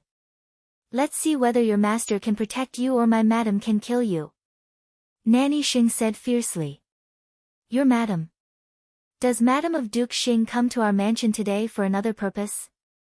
The cold snort was just beside her, and it was a man's majestic voice. Nanny Xing's face changed greatly. She suddenly turned around and saw that a closed door on the high wall was opened. Qin Huayong stood at the door with his hands behind his back and a gloomy face. Nanny Xing actually didn't know Qin Huayong, but she had seen a lot of people. There was only one person in Qin's mansion who dressed like this, so she immediately panicked and changed her face. "General." Nanny Zheng stepped forward and saluted. "Nanny Zheng, did you find anything?" Qin Huayong couldn't treat Nanny Zheng as an ordinary servant, so he asked her with a gentler look. "Ningyuan Army General, it's this servant in your mansion who framed me. He deliberately said some specious words and deliberately led me here. He just wanted to frame my madam and me for being unjust." Seeing this, Nanny Zheng became anxious and immediately shouted to defend herself, while glaring at Nanny Zheng fiercely. She didn't believe that an old maid of general's mansion was more convincing than her. Search her for what she took, Qin Huayong said coldly. The two servants behind him came over and grabbed Nanny Sheng on each side. Nanny Sheng came over and searched her. She immediately took out an envelope from her arms and presented it to Qin Huayong respectfully. When Nanny Sheng saw it, she felt dizzy and couldn't help trembling. But she was different from ordinary people. She gritted her teeth and said nothing more. She would wait until Madam came. Anyway, the letter did not say anything, so it was not important evidence. Would Ningyuan Army General's mansion dare to offend Madam because of a servant's words? At most, this matter would be loud thunder, but small raindrops. When the time comes, a big problem would be reduced to a small one, and a small one would be nothing. Qin Huayong took the letter, turned around, and walked into the courtyard, followed by two servants carrying Nanny Sheng. Nanny Sheng also followed them in and closed the side door of this place. When Madam of Duke Xing was invited over, Nanny Sheng was forced to kneel in the corridor. Seeing Madam of Duke Xing come in, Nanny Sheng hurriedly called, "Madam." "What's going on?" Madam of Duke Xing's face darkened. She was about to walk over and ask the two servants to let Nanny Sheng go. "Madam, please. My father is still waiting inside." When Qin Huayong sent someone to invite Madam of Duke Xing, Qin Wanru happened to return to Madam Dowager's Xining pavilion. She asked to accompany Madam of Duke Xing. At this time, she smiled faintly and said, "It was against the rules to let someone go before seeing the master. Let's go." Madam of Duke Xing also came to her senses at this time. She smiled again and said slowly, with her deep eyes falling on Qin Wanru. In the study, Qin Huayong was sitting. When he saw Madam of Duke Xing coming over, he stood up and greeted her. Then they sat down according to the host and the guest. Qin Wanru took a few steps forward and stood behind Qin Huayong. She glanced at Nanny Zheng who was standing on the side. Nanny Zheng nodded to her silently with a slight smile on her lips. "What does Ningyuan Army General mean? Why did you detain my old maid? Did my old maid do something to annoy the general?" Madam of Duke Xing asked lightly after sitting down. Qin Huayong looked at Nanny Zheng. Nanny Zheng nodded and stood out. She told the whole process again with a serious face. Of course, the reason was that Nanny Sheng asked to find the guest courtyard where Miss Qi lived, but actually went to Madame D's courtyard. This attracted Nanny Zheng's attention, so Qin Huayong followed her there. Nanny Zheng's words were very orderly. She saw the whole process in detail. In the end, there was a simple map and a letter as evidence. These two pieces of evidence now fell on Qin Huayong's desk. Qin Huayong had seen them just now. The map was very detailed, and even some special places at corners were clearly marked. There were several names and an address in the envelope, but nothing else. Qin Huayong didn't understand what these were for at the moment. Madam of Duke Xing was very calm. Even if Nanny Zheng said everything in detail and had evidence, she didn't panic. After Nanny Zheng finished, she slightly raised the corners of her mouth and showed a trace of sarcasm. "Ningyuan Army General, did you confirm that the people in my mansion did something against the rules just based on the one-sided words of a servant in your mansion? Are the servants of our Duke Xing's mansion inferior to the servants of your general's mansion?" Qin Huayong was just an official of the third level of the secondary class, while Duke Xing was a first-class duke's mansion. Moreover, Duke Xing himself was a first-class official.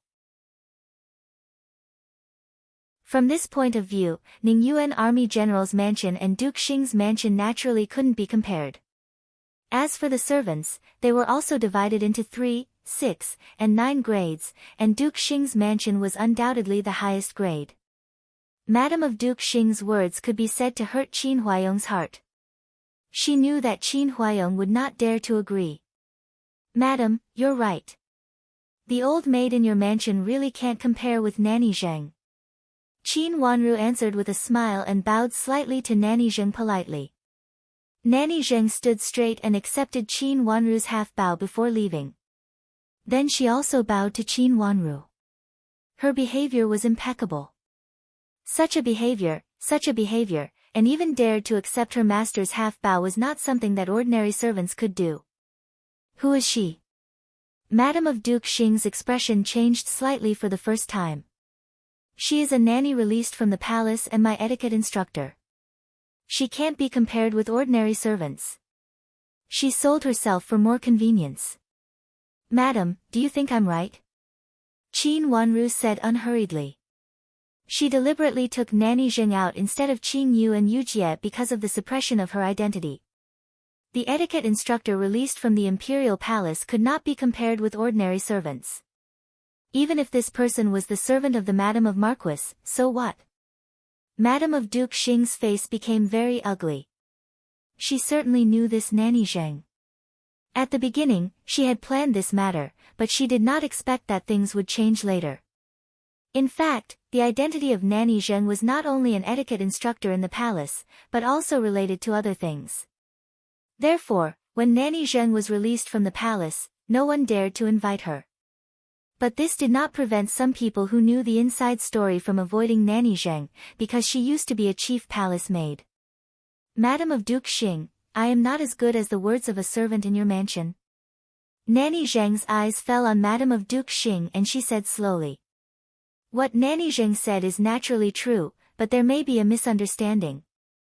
Madame of Duke Xing immediately adjusted her thoughts and said with a smile.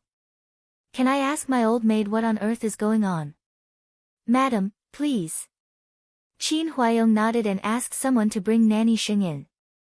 As soon as she entered the door, Nanny Xing broke away from the hands of the two servants, rushed to the feet of Madame of Duke Xing, and cried loudly, Madam, it is that cheap servant who framed me. It is obvious that everything is planned by her. I don't know how I offended her and let her make such rumors and make trouble. Since Madame of Duke Xing was here, Nanny Zheng would not be afraid of anyone at this time. She pointed at Nanny Zheng and scolded angrily. Pa! A slap made Nanny Zheng kneel on the ground. She was stunned and looked at Madame of Duke Xing, who looked cold and fierce in front of her. She could not come to herself for a moment. Ma! Madam! This is Nanny Zheng, an etiquette instructor from the palace. Now she is teaching second Miss Qin in Ningyuan Army General's mansion. How can a servant like you point at her at will? Madame of Duke Xing said coldly and scolded angrily. Nanny Zheng was stunned, but immediately came to herself. After looking at Madame of Duke Xing, she cried out her grievance loudly, Madam, I am wronged. I just asked for the way and then went out to find it. Later, I met a servant girl and asked for the way. I knew I went the wrong way. As for the map, I picked it up on the road. Qin Wanru looked at the interaction between Madame of Duke Xing and Nanny Zheng and sneered in her heart. Nanny Zheng was indeed a trusted subordinate for many years. As Madame of Duke Xing did this, Nanny Zheng immediately understood. Qin Wanru glanced at Nanny Zheng's face silently with her watery eyes. Sometimes it did not need too much evidence to determine whether something was true or not. You got lost first, and then picked up the simple map of General's mansion? Madame of Duke Xing frowned and asked helplessly. Qin Wanru raised her eyebrows and continued to listen calmly without refuting. Yes, that's it. Madam, I am really wronged. Nanny Zheng became louder and louder. She even rubbed her red eyes and looked extremely wronged. You old servant, why don't you come to report to me immediately? Madame of Duke Xing was exasperated at Nanny Zheng's failure to meet her expectations and punched Nanny Zheng's shoulder hard. Madam, I just wanted to come back and tell you later. I didn't expect such a misunderstanding. Nanny Zheng cried out her grievance again.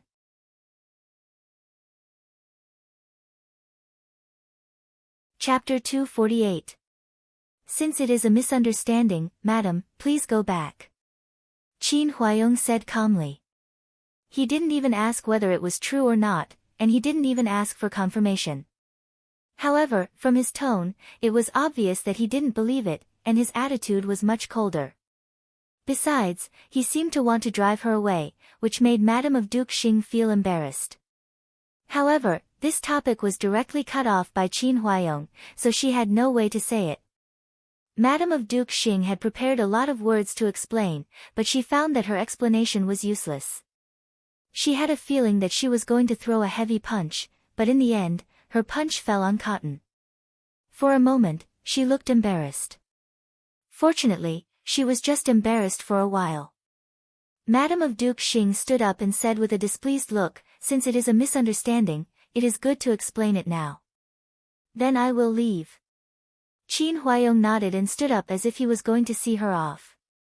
Madame of Duke Xing's identity was there, and necessary respect was necessary. "Father, I will see Madame of Duke Xing off," Qin Wanru said softly. Qin Huayong nodded and didn't insist. He sat down again and looked at the two evidences on the table. His look made Madame of Duke Xing's eyebrows twitch involuntarily, and she was a little flustered. However, thinking that there was nothing written on it, even if Qin Huayong saw it, it didn't matter. She turned and left immediately, and Qin Wanru followed her to see her off. After a few steps, Madame of Duke Xing slowed down. She looked back at Qin Wanru and gently waved her hand, motioning her to come forward. When she came forward, Madame of Duke Xing said affectionately, "I wanted to adopt you as my daughter. I really like second miss, and I want to raise you as my biological daughter and make you the miss of our Duke Xing's mansion. But now it seems that I can't do that. I am afraid that your father has a prejudice against me." Qin Wanru sneered in her heart. At this point, Madame of Duke Xing still deceived her as an ignorant child. "Thank you for your kindness, madam." Qin Wanru slightly folded her sleeves and said, "You are so likable. Originally, your grandmother also agreed to it, but I didn't expect that such a thing would happen. If you can become my adopted daughter, you will definitely become a famous miss of an aristocratic family in the capital city in the future. With the background of Duke Xing's mansion, you can even marry a prince or a prince in the future," Madame of Duke Xing said with a tempting tone. Then she sighed, as if she was talking to herself, but Qin Wanru happened to hear it. "I don't know who made this thing become like this today. It's such a coincidence. In the past, when I was in the mansion, this old servant was quite useful. It meant that what Nanny Sheng had done in Qin's mansion today was used by someone with ulterior motives, and the purpose was to make use of eunuchs. Good thing for Qin Wanru." Qin Wanru's butterfly-like long eyelashes fluttered slightly to hide the malice at the bottom of her eyes. Madame of Duke Xing really coaxed others as fools as usual. In this case, she still coaxed Qin Wanru, saying that this matter was framed by someone with ulterior motives and pushing all the blame onto Madame D. She pushed all the blame away. Qin Wanru showed a trace of gratitude on her face, but she did not answer. She looked a little dull and seemed to be childish and not very sensible. "Your grandmother is old, and your mother is pregnant now. Even if I have the intention, I can't do anything. No matter whether this thing succeeds or not, if you have any difficulties in the future, you can still come to me directly. I will definitely help you if I can. It can be said that it is a predestined relationship between us." Madame of Duke Xing sighed with satisfaction. Along the way, Madame of Duke Xing coaxed and flattered Qin Wanru, constantly expressing that she really liked Qin Wanru. Qin Wanru treated her with a smile, but did not tell the truth. Qin Wanru sent Madame of Duke Xing to the gate of the mansion, and then turned to walk to Qin Huayong's study. In the study, Qin Huayong was still looking at the names and addresses on the envelope. After thinking about it, he could not figure out who these names were. As for the address, it was even more ordinary, not like a mansion. "Father, who are these people?" After Qin Wanru came in and saluted, she looked at the names on the envelope curiously. "I don't know. I have never heard of them." Qin Huayong shook his head. "Then why did Madame give this letter to Madame of Duke Xing?" Qin Wanru said in surprise. After saying that, she seemed to feel that she had said something wrong. She stopped talking and looked at Qin Huayong pitifully. After all, Madame of Duke Xing did not admit that she had anything to do with Madame D in the end. I don't know. Fortunately, Qin Huayong did not mean to blame her and said gently. This map is really well drawn. It is really a simple map. Madame of Duke Xing also said just now. Who on earth drew it? Qin Wanru raised her small face. It seemed that she wanted to change the previous topic, and pointed to the simple map placed aside and said. Madame of Duke Xing did say that it was a simple map before, but when she said that, she did not look at the map at all. From this, it could be seen that she lied. Qin Huayong's eyes moved from the letter to the simple map, and his face became cold. It was a simple map of the general's mansion, and it was drawn so carefully. If someone with evil intentions got it, it was very easy to get into trouble. There were not many people in this mansion who could draw it so clearly. After thinking for a while, he stood up and put the 2 pieces of evidence into his sleeve. He said to Qin Wanru, "You go back first. I will deal with it for you." "Yes, father." "Then I will go to accompany mother and grandmother." Qin Wanru nodded obediently and turned to leave.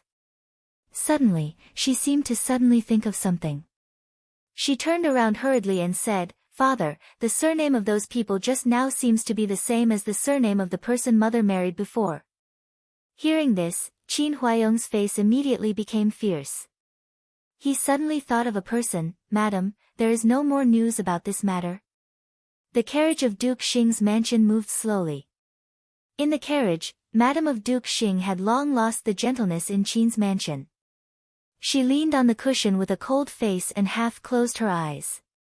Looking at her expression, Nanny Sheng asked cautiously. "With what happened today, I am afraid it is impossible to make them let down their guard and let Qin Wanru regard me as her adoptive mother." Madame of Duke Xing said coldly. She slowly opened her eyes and looked at Nanny Sheng coldly. "Madam, it is all my fault. I did not expect that the servant was actually from the palace. If I had known it, I would have snatched it back at that time." Seeing that the situation was not good, Nanny Sheng directly knelt down in the carriage and slapped herself mercilessly. Her face immediately swelled up. "Well, it seems that someone is deliberately watching this matter." Madame of Duke Xing sneered and said. It was too coincidental. It seemed that Nanny Sheng was targeted as soon as she went out. This should not be intentional. You see, later General's mansion did not say anything about this matter. Nanny Sheng ignored the swelling pain on her face and said hurriedly. If she was really targeted by someone deliberately, and she did not know it, then she was too useless. Maybe Madame of Duke Xing wanted to change a confidant. This reason made Madame of Duke Xing silent for a while. Until now, she still could not figure out whether this matter was really an accident or intentional. If it was intentional, who was it? It was unlikely for Madame D, and it seemed impossible for Madame Shui, and it was even more impossible for Madame Dowager. Madame Dowager had intended to let Qin Wanru directly recognize her before. Was it Qin Huayong? It was impossible for a general to care about this kind of inner court heart. Then there was only Qin Wanru. Madame of Duke Xing directly rejected this answer. Just now, on the way here, she also observed Qin Wanru's expression. It did not look like it. "Madam, what should we do next?" "Those are the places where the people of Madame Shui's husband's family live. Now we don't know where they live." Nanny Sheng did not read the letter just now, so she did not know what the address given by Madame D was. She had secretly communicated with Madame D before. This time, she sent the addresses of several close relatives of Shui Rulan's husband's family that Madame D found from Jiangzhou to Madame of Duke Xing, and Madame of Duke Xing instructed them to make trouble. Let's not care about this for now. We haven't taken over yet. Even if something happens, it has nothing to do with us. Madame of Duke Xing said coldly. The falling curtain blocked the light, which made her look a little gloomy. But, in this way, the contact with Qin's mansion will be cut off. You want to second Miss Qin, but you can't. Nanny Sheng was afraid that she would bear the responsibility in the end, so she secretly observed Madame of Duke Xing's face and cautiously reminded her. It was better to be reminded by herself than by others. Humph, if she doesn't want to have anything to do with me, then let her have to have something to do with me. Let her come to me and beg me. Madame of Duke Xing sneered, and her lips curved with cold sarcasm. A small Ningyuan army general's mansion dares to challenge our Duke Xing's mansion. She doesn't know whether she is qualified or not. That's right. A small general's mansion has just entered the capital city, and she thinks that she is a bigwig in the capital city. She doesn't know whether she is qualified or not. Nanny Sheng hurriedly despised Qin Huayong with her master.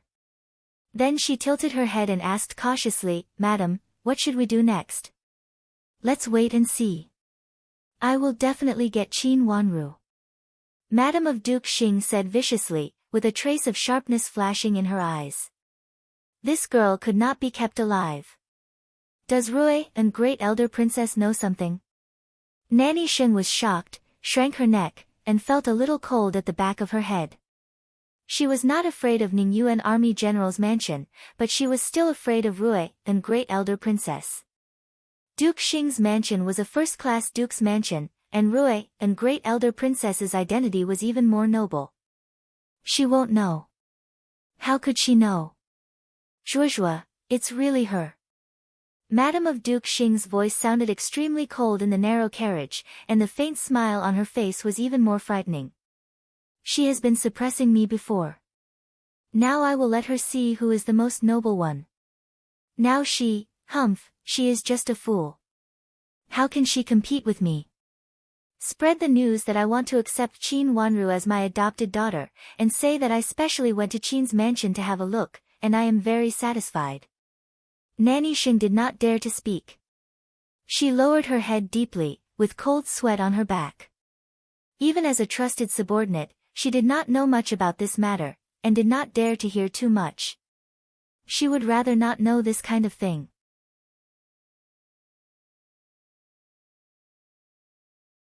Chapter 249. Miss, the general went to find the first miss. Was it painted by the first miss? Yu Jie reported. Qin Wanru raised her eyebrows and said with certainty, "It's not her." If it's not the first miss, why did the general go to find the first miss angrily? Yu Jie asked in confusion. She had guessed that it was not the first miss who painted it. It was painted by Madame D. Qin Wanru said slowly and sat down in a pavilion to have a rest. It was a good day today. The wind was not strong, and the sunshine was warm. This pavilion outside the rockery could block the wind and enjoy the sunshine. It was a good place. It could also have a wide view. Since it was painted by Madame D, why did she find the first miss? It seems that this has nothing to do with the first miss, right? Yu Jie said. It was Mei Shui who contacted the old maid of Duke Xing's mansion. Mei Shui is Qin Yuru's servant. Duke Xing's mansion can deny it, but Mei Shui can't. Father locked Madame D and grounded Qin Yuru, but Mei Shui went to find Madame D. This is originally wrong. Qin Wanru said slowly.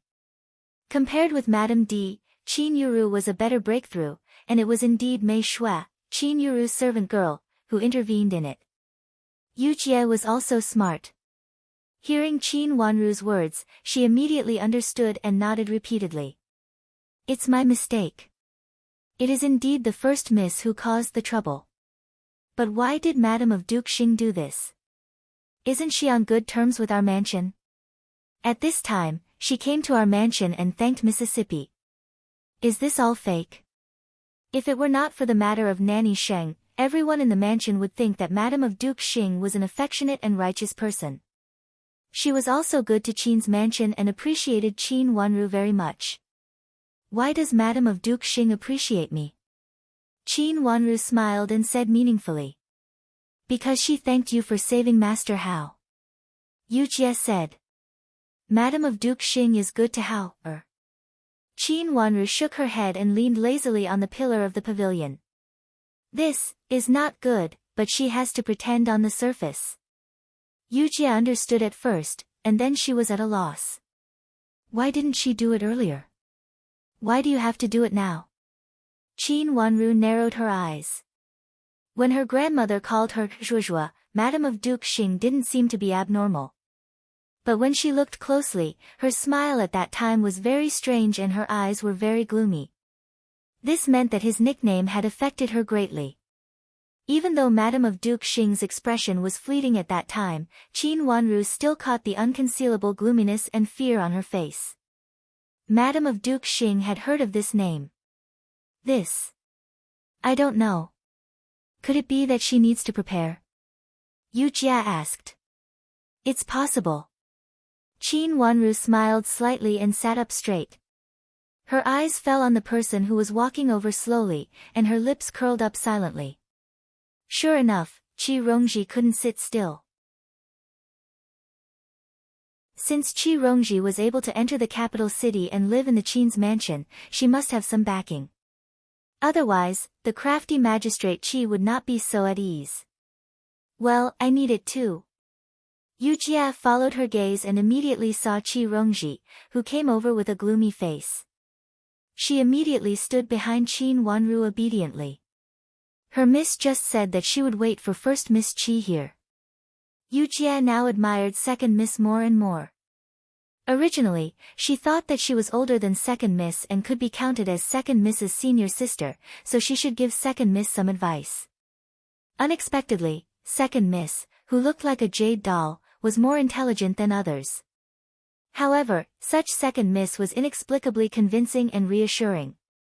Several people of Jifang Pavilion felt more and more confident because of Qin Wanru. Qin Wanru, what do you mean? Qi Rongji came over angrily. After coming in, she sat on the stone bench opposite Qin Wanru and said angrily. What do I mean? What does first Miss Qi ask? Qin Wanru said calmly. You just instigated me to come forward to say those words and do those things. What is your intention? Qin Wanru, I can't imagine that you are so vicious at such a young age. Do you want Madame of Duke Xing to hate me? Qi Rongji raised her eyebrows and said loudly, with her face flushed with anger. What benefits do I get by doing this? Qin Wanru said lightly. Qi Rongji was like this. No matter what she did, as long as she made a mistake, it would be someone else's fault. She would always put the blame on others. Whether it was right or not, she was always right and innocent. In the past, she didn't understand why Qi Rongji treated her so cruelly, but now she understood. Since Qi Rongji couldn't push the blame on Qin Yuru, it was the most appropriate to push it on herself. Some people were born mean and vicious, such as Qi Rongji and Qin Yuru. You are trying to win the favor of Madame of Duke Xing. Qi Rongji was stunned by the question, but then she said angrily. I don't want to win the favor of Madame of Duke Xing, nor do I want to become the adopted daughter of Madame of Duke Xing, so I don't have any intention. Qin Wanru smiled a little coldly. Nonsense.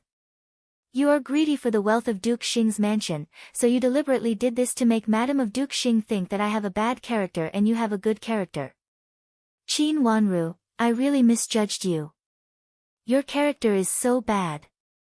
Qi Rongji said harshly and stared at Qin Wanru. She thought so. So the more she thought about it, the angrier she became. She couldn't sit still and directly came to find Qin Wanru. Character? Qi Rongji, how dare you talk to me about character? Do you have such a thing? Qin Wanru narrowed her eyes, but her eyes were as sharp as a knife. Her eyes seemed to pierce through the deepest darkness of Qi Rongji, making her uncomfortable. She tilted her head, but immediately turned back and stared at Qin Wanru again, saying, What nonsense are you talking about? She didn't feel guilty when she said this in front of others, but in front of Qin Wanru, she did feel guilty, which reminded her of all the things she had done to Qin Wanru in the past.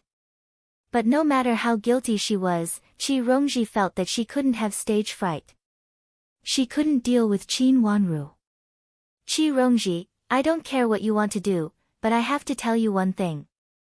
I don't like Madame of Duke Xing, so I won't be the adopted daughter of Madame of Duke Xing.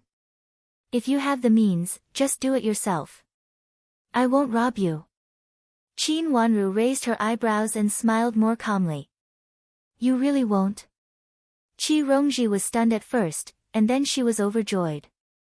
She raised her head and put on an arrogant expression. You swear that if you have any idea about Duke Xing's mansion, you will die a horrible death, and all the people in your Qin's mansion will die a horrible death. Qi Rongji, who do you think you are? Qin Wanru smiled, and her smile was a little cold. Qi Rongji couldn't help shivering, and inexplicably felt that there was a kind of chill in the air, which penetrated into her bone marrow. I said I don't want to. As for other things, Qi Rongji, you should know that you are an orphan in our mansion now. Madame D and big sister may owe you, but my mother, grandmother, and I don't owe you anything. If I really want to drive you out at this time, what do you think will happen? Qin Wanru stood up and smiled. You, what do you mean?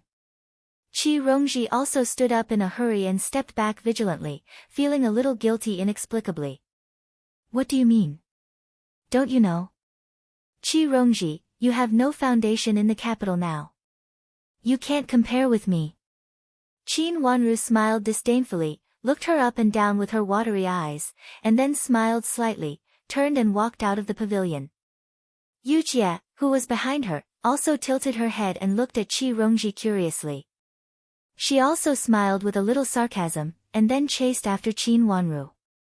Behind her, Qi Rongji was trembling with anger. She slammed her hand on the stone table in front of her and gritted her teeth. She wanted to cut Qin Wanru into pieces. How dare she talk to her like this? Where was the gentle and naive Qin Wanru? Why did she suddenly seem to be a different person? Miss, don't be impulsive. This is the Ningyuan army general's mansion in the capital. Chuani, who came with her, was afraid that she would really rush out, and hurriedly reached out to stop her. Do you also think that I can't do anything to her? Qi Rongji asked, gritting her teeth. I dare not. Chuani hurriedly lowered her head, for fear that Qi Rongji would vent her anger on her. Humph, a bastard, does she really think that she is a miss from an aristocratic family? I must let people know that she is actually not the daughter of Ningyuan army general. Qi Rongji was so angry that her face turned blue. She wished that she could see Qin Wanru's hateful face in front of her. She must tear her face off. Me.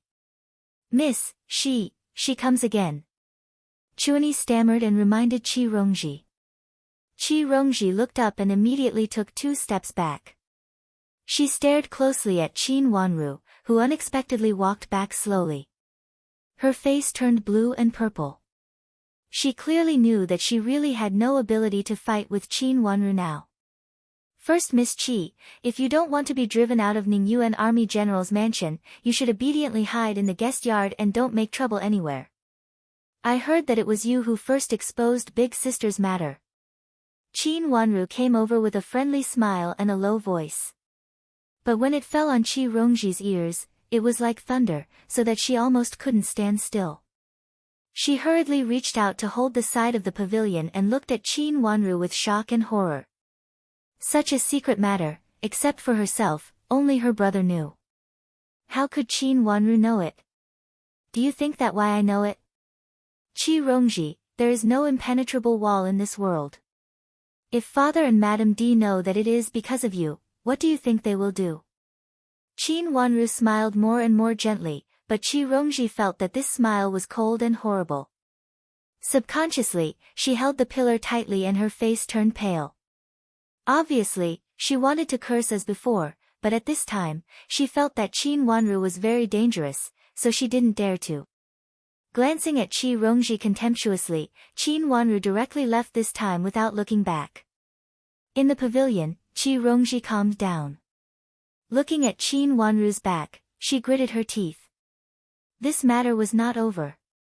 It was imperative for her to become the adopted daughter of Madame of Duke Xing. Qin Wanru's behavior just now also made her realize that only by becoming the adopted daughter of Madame of Duke Xing could she trample on Qin Wanru again.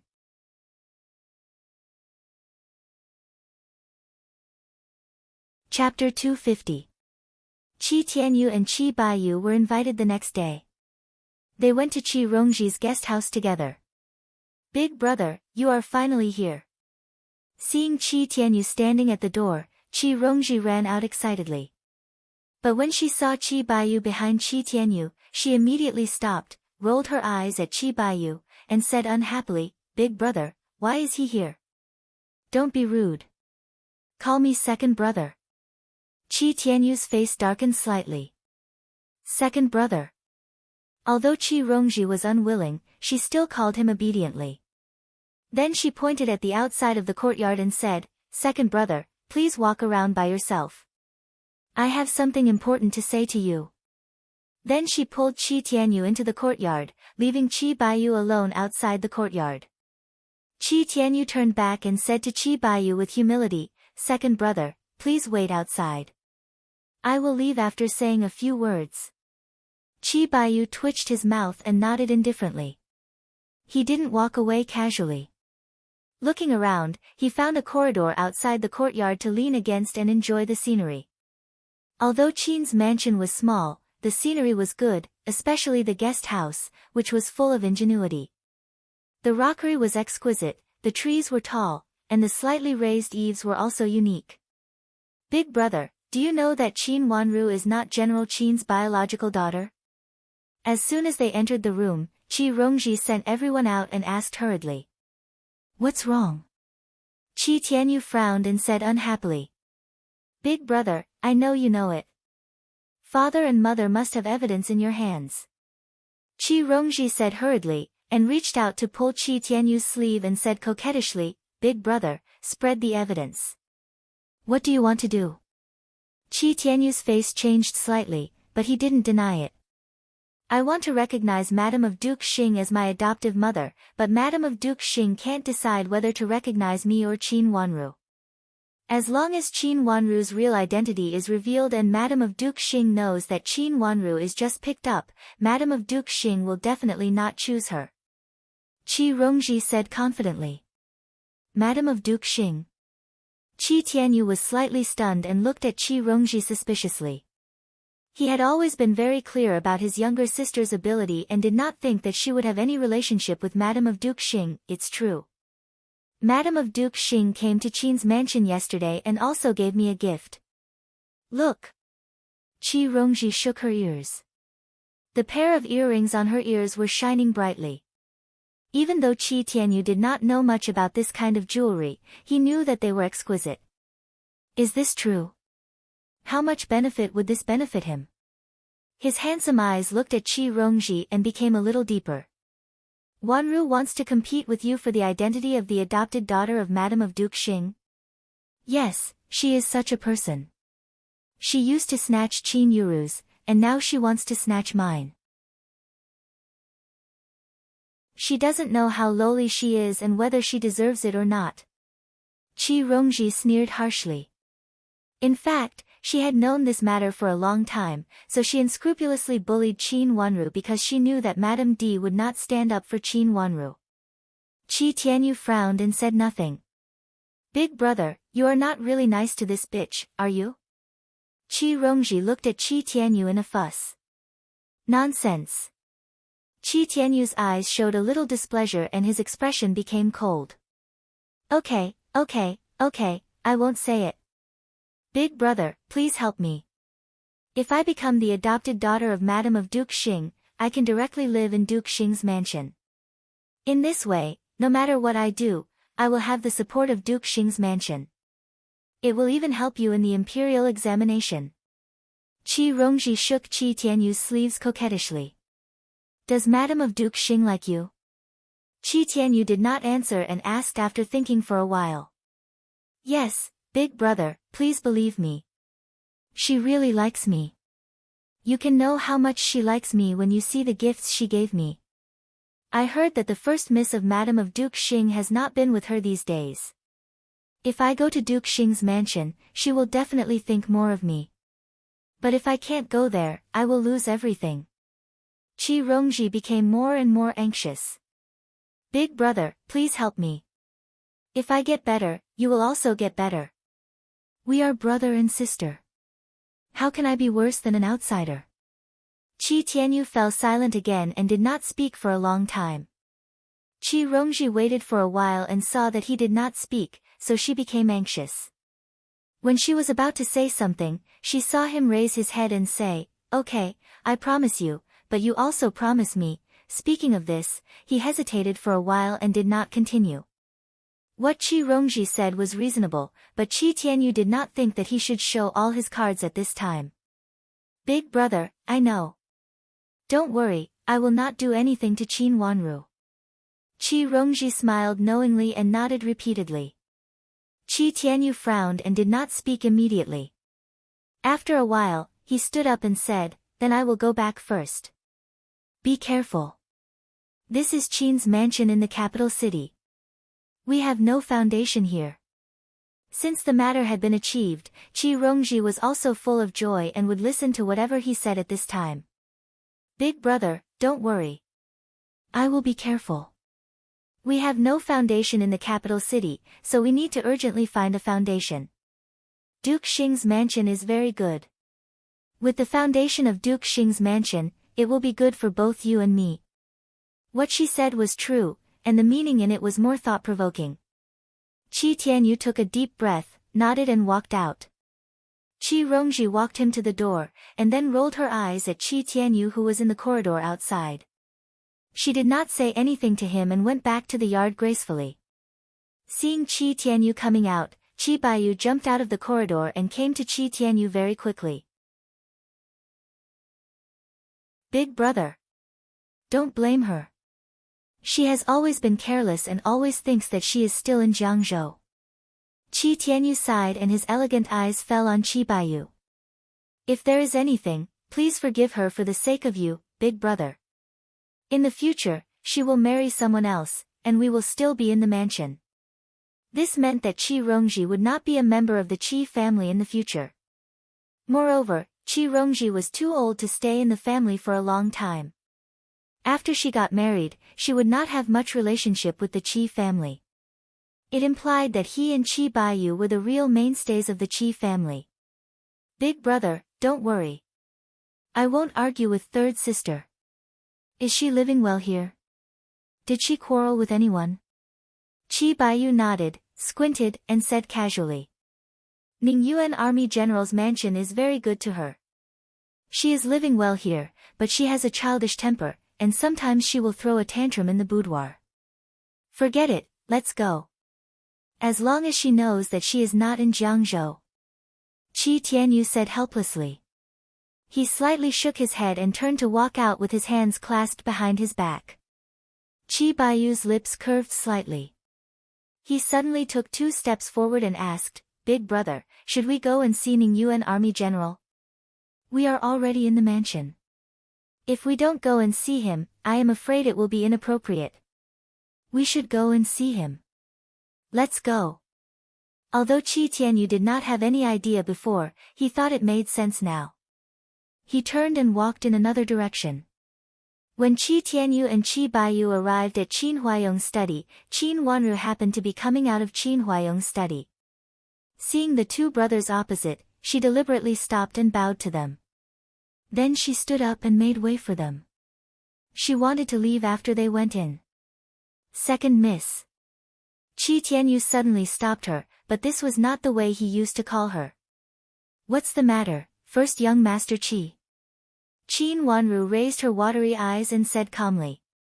"What's the matter, General Qin?" Qi Tianyu's eyes fell on Qin Wanru's exquisite and beautiful face. His eyes became a little more serious, but his expression was also calm, as if they had never said that they would fight until one of them was dead. "Father is free now. You can ask the servant to inform him." Qin Wanru said calmly. "My sister lives in your mansion. Thank you for your care." Qi Tianyu bowed deeply to Qin Wanru. Qin Wanru moved aside and did not accept his bow. "First young Master Qi, you are too polite. Your sister's matter was arranged by grandma and mother. It has nothing to do with me." Although his words were polite, they were very cold. It seemed that he did not want to have anything to do with Qi Rongji. I have something to do here. I can't accompany you too. Qin Wanru bowed again politely and then slowly left with Yujie. Qi Tianyu stood still and looked at Qin Wanru with an unknown meaning. After a long time, he lowered his eyes and slowly asked the servant to ask to see him. Then the servant in the study went to inform Qin Huayong. Qin Huayong invited them in. Miss, why do you ask them to see the general at this time? Yujie saw the Qi brothers enter Qin Huayong's study together and asked in a low voice with confusion. In fact, they didn't leave. They just stopped at a nearby corridor. Yujie didn't speak until she saw the Qi brothers go in. Father is asking about Duke Xing's mansion. Qin Wanru's smile was so faint that it was almost invisible. Only a trace of ridicule could be seen in her eyes. Why doesn't Madame of Duke Xing give up? Why does she like Miss so much? Although Yujie grew up in Jingxin Monastery and did not know much about the ways of the world, the more she thought about it, the more she felt it was strange. What does she want from Miss? Just now, Nanny Dong came to report that it was faintly spread outside that second Miss Qin wanted to worship Madame of Duke Xing as her adoptive mother. Moreover, it was said that Madame of Duke Xing came to Qin's mansion yesterday for this matter. Now there was some progress in this matter. This matter was just mentioned yesterday, but today it had already spread outside. Since the people of Qin's mansion did not spread it, it must be spread by the people of Duke Xing's mansion. Such a noble aristocratic family had extremely strict family rules. There was only one reason why such a thing with so many loopholes would be spread out. Madame of Duke Xing deliberately let people spread it in this way. Of course, the purpose was to force Qin Wanru to have no choice but to worship her as her adoptive mother.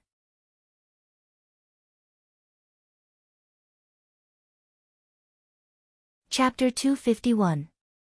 Although Qin Huayong was appreciated by the emperor, his rank was not high. He could only be regarded as a new noble at most and could not be compared with the old aristocratic families.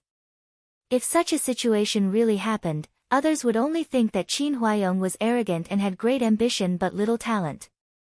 He dared to challenge Duke Xing's mansion when he just arrived in the capital city. It was really a little too arrogant. He would even be led to the opposite side of the old aristocratic families, which was a disaster for Qin Huayong. Since this matter had spread to the extent that even Nanny Dong knew, she knew that Madame of Duke Xing was determined to take Qin Wanru into Duke Xing's mansion. Qin Huayong could not say no. Coincidentally, Qi Tianyu came and Qi Baiyu was sitting outside in boredom. She asked Qin Yu to secretly send a note to Qi Baiyu and asked him to lead Qi Tianyu to her father's study. Miss, what does Madame of Duke Xing want to do to you? Seeing Qin Wanru was silent, Yujie became more anxious. She thought it over and over again and still could not understand why Madame of Duke Xing treated Miss like this. Miss and Madame of Duke Xing had never met before. Do we need to plead with Rui and Great Elder Princess? Rui and Great Elder Princess has always been at odds with Duke Xing's mansion. It is not good for her to intervene in this matter. Qin Wanru shook her head and directly denied. Then what should we do? Is Miss really going to be Madame of Duke Xing's daughter? Yujie was so anxious that her eyes were about to turn red. Madame of Duke Xing obviously has a bad intention to Mississippi. If she really enters Duke Xing's mansion in such a name, what will happen at that time will depend on her words. Everyone knew that once a noble family like Duke Xing's mansion entered, it would be as deep as the sea, let alone Duke Xing's mansion. If she really entered, it would be difficult to get out. With the status of Madame of Duke Xing, even if she intervened in Qin Wanru's marriage, no one would say no. They even thought it was Qin Wanru's honor. Let's see what Qi Tianyu will say when he comes out. Qin Wanru smiled slightly, looked at the door of the study, and said meaningfully. She deliberately went to her father's study just now. Of course, it was not a real chance encounter. In the study, Qin Huayong's eyes fell on Qi Tianyu. His eyes were full of pity. Compared to Di Yan, Qi Tianyu, who was handsome and imposing, was much better. Even though his status in the capital city was not prominent, his temperament and his ability to judge people were not something Di Yan could compare with. Madame D herself was useless, and her judgment of people was so poor that she couldn't tell the difference between pearls and jades. How have you been recently? He put down the file in his hand. From Qi Tianyu's point of view, he saw the words, Duke Xing's mansion, and his heart involuntarily moved. Thank you for your concern, uncle. I'm doing well. There are only me and my second brother in the mansion. It's quiet and I can study. Qi Tianyu replied with a smile. That's good. What do you think? Qin Huayong nodded and asked with a smile. Almost, but sometimes I'm still a little confused. I don't know what kind of literature people like in the capital city. Since Qin Huayong asked, Qi Tianyu answered without any grudge. He smiled gently and didn't get angry with Qin Huayong because of Qin Yuru. His attitude was as respectful as ever, and he still treated Qin Huayong as an elder. This made Qin Huayong have a good impression of him. He sighed again and said sincerely, Nephew, don't just read books. Go out and have a look. Maybe the articles you write will be more in line with the taste of the capital city. Although I will help you to inquire about it, it's inappropriate for a general to be too close to civil officials. If civil and military officials were too close, it would arouse the emperor's suspicion. Especially those who could judge people's articles, they must not be ordinary civil officials. Although Qin Huayong had just arrived in the capital city, he still knew this. Even if he wanted to help Qi Tianyu, he couldn't find a good way to break through. This was not an excuse. He really felt that he owed Qi Tianyu for the matter of Qin Yuru. Uncle, I fully understand your feelings for me. Uncle, you don't have to inquire about it for me. It's not good to make friends with important civil officials when you just arrived in the capital city. If I'm lucky enough to be selected one day, someone will suspect you. Uncle, you've just arrived in the capital city, and your foundation is not stable yet. You should be safe. Qi Tianyu said with a smile. His eyes slid over the file, and his face became more and more respectful. Tianyu. Alas. Yuru doesn't deserve you. Qin Huayong sighed deeply and blurted out this sentence. It was not easy to find a son-in-law who was so sensible and could see the situation clearly. If Qin Huayong could get him, it would be a great help to him. Maybe he was not as good as Di Yan now, but it was hard to say in the future. Don't bully a poor young man. Uncle, you're too polite. First Miss and I are not destined to be together. Qi Tianyu said with a sense of loss. Although his smile was still very peaceful, a touch of sadness could be seen in his eyes. After all, the matter of Qin Yuru hurt him. Although he still respected Qin Huayong and had no resentment, it could not erase the sadness in his heart. The affection of childhood sweethearts could not be erased easily. It was good enough that Qi Tianyu did not hate Qin Yuru. Moreover, there were so many rumors outside recently. It was said that Qi Tianyu did not say anything bad about Qin Yuru, which moved Qin Huayong more and more. If I had. Qin Huayong said with guilt. Uncle, you don't have to say it. I know it's useless to think about it now. Don't worry, uncle. I have always been grateful to Qin's mansion. The two misses of your mansion grew up with me.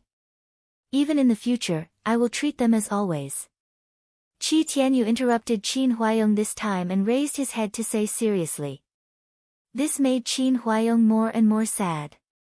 If Madame D and Yuru had not been so calculative, the current situation would be completely different. Also, they would not be in such a mess. Even this marriage had to be saved by his threat. Both Qin Huayong and Di Yan's reputation would be ruined. Thinking of this, his heart inexplicably moved.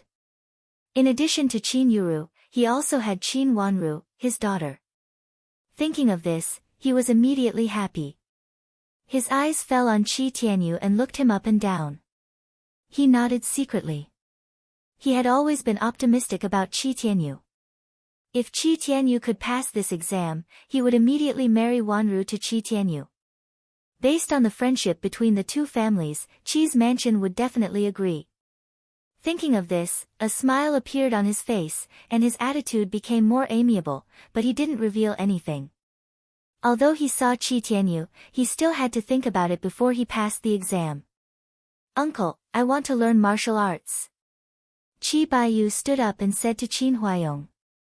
You want to learn martial arts? Qin Huayong turned his eyes to Qi Baiyu and said with a smile. He knew that Qi Baiyu always loved martial arts. Magistrate Qi's two sons, one was a scholar and the other was a martial artist. They complemented each other. Thinking of this, Qin Huayong immediately thought that he had no children and could not help feeling a little sad. Yes, uncle, I want to learn martial arts. Can you help me find a teacher to teach me? Qi Baiyu took 2 steps forward and said hurriedly. He was young, so he was more open in front of Qin Huayong. When he was in Jiangzhou, he climbed over the wall of Ningyuan Army General's yard more than once and was caught by Qin Huayong several times. Knowing that Qin Huayong was a naughty boy, of course, he laughed. Okay, I'll go back and see if there is a good teacher. I can ask him to come to your mansion to teach you. But you have to learn well. Don't climb over other people's walls. Qi Baiyu's face turned red. He reached out to scratch his head and laughed. Uncle, you are really funny. I'm so old now. How can I still do this kind of thing?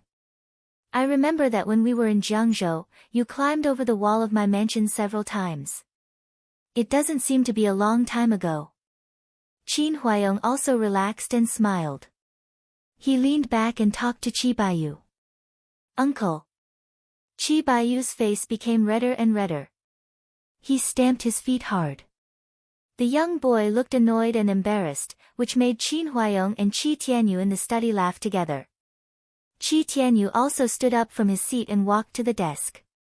He smiled and bowed to Qin Huayong respectfully. He said, Uncle, please take care of me. My second brother wants to learn martial arts.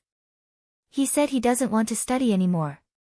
My father also asked him to do that.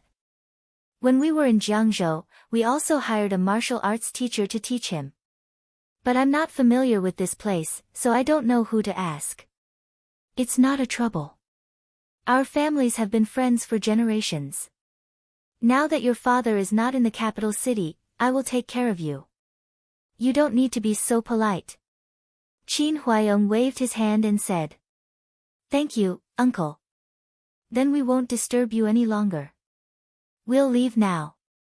Qi Tianyu took a step back and bowed to Qin Huayong with Qi Baiyu.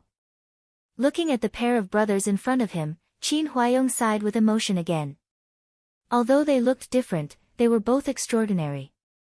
After saying a few polite words, Qin Huayong let them leave. No one noticed that when Qi Tianyu approached the desk, he had already seen the file on the desk clearly. Qin Huayong had been reading it before.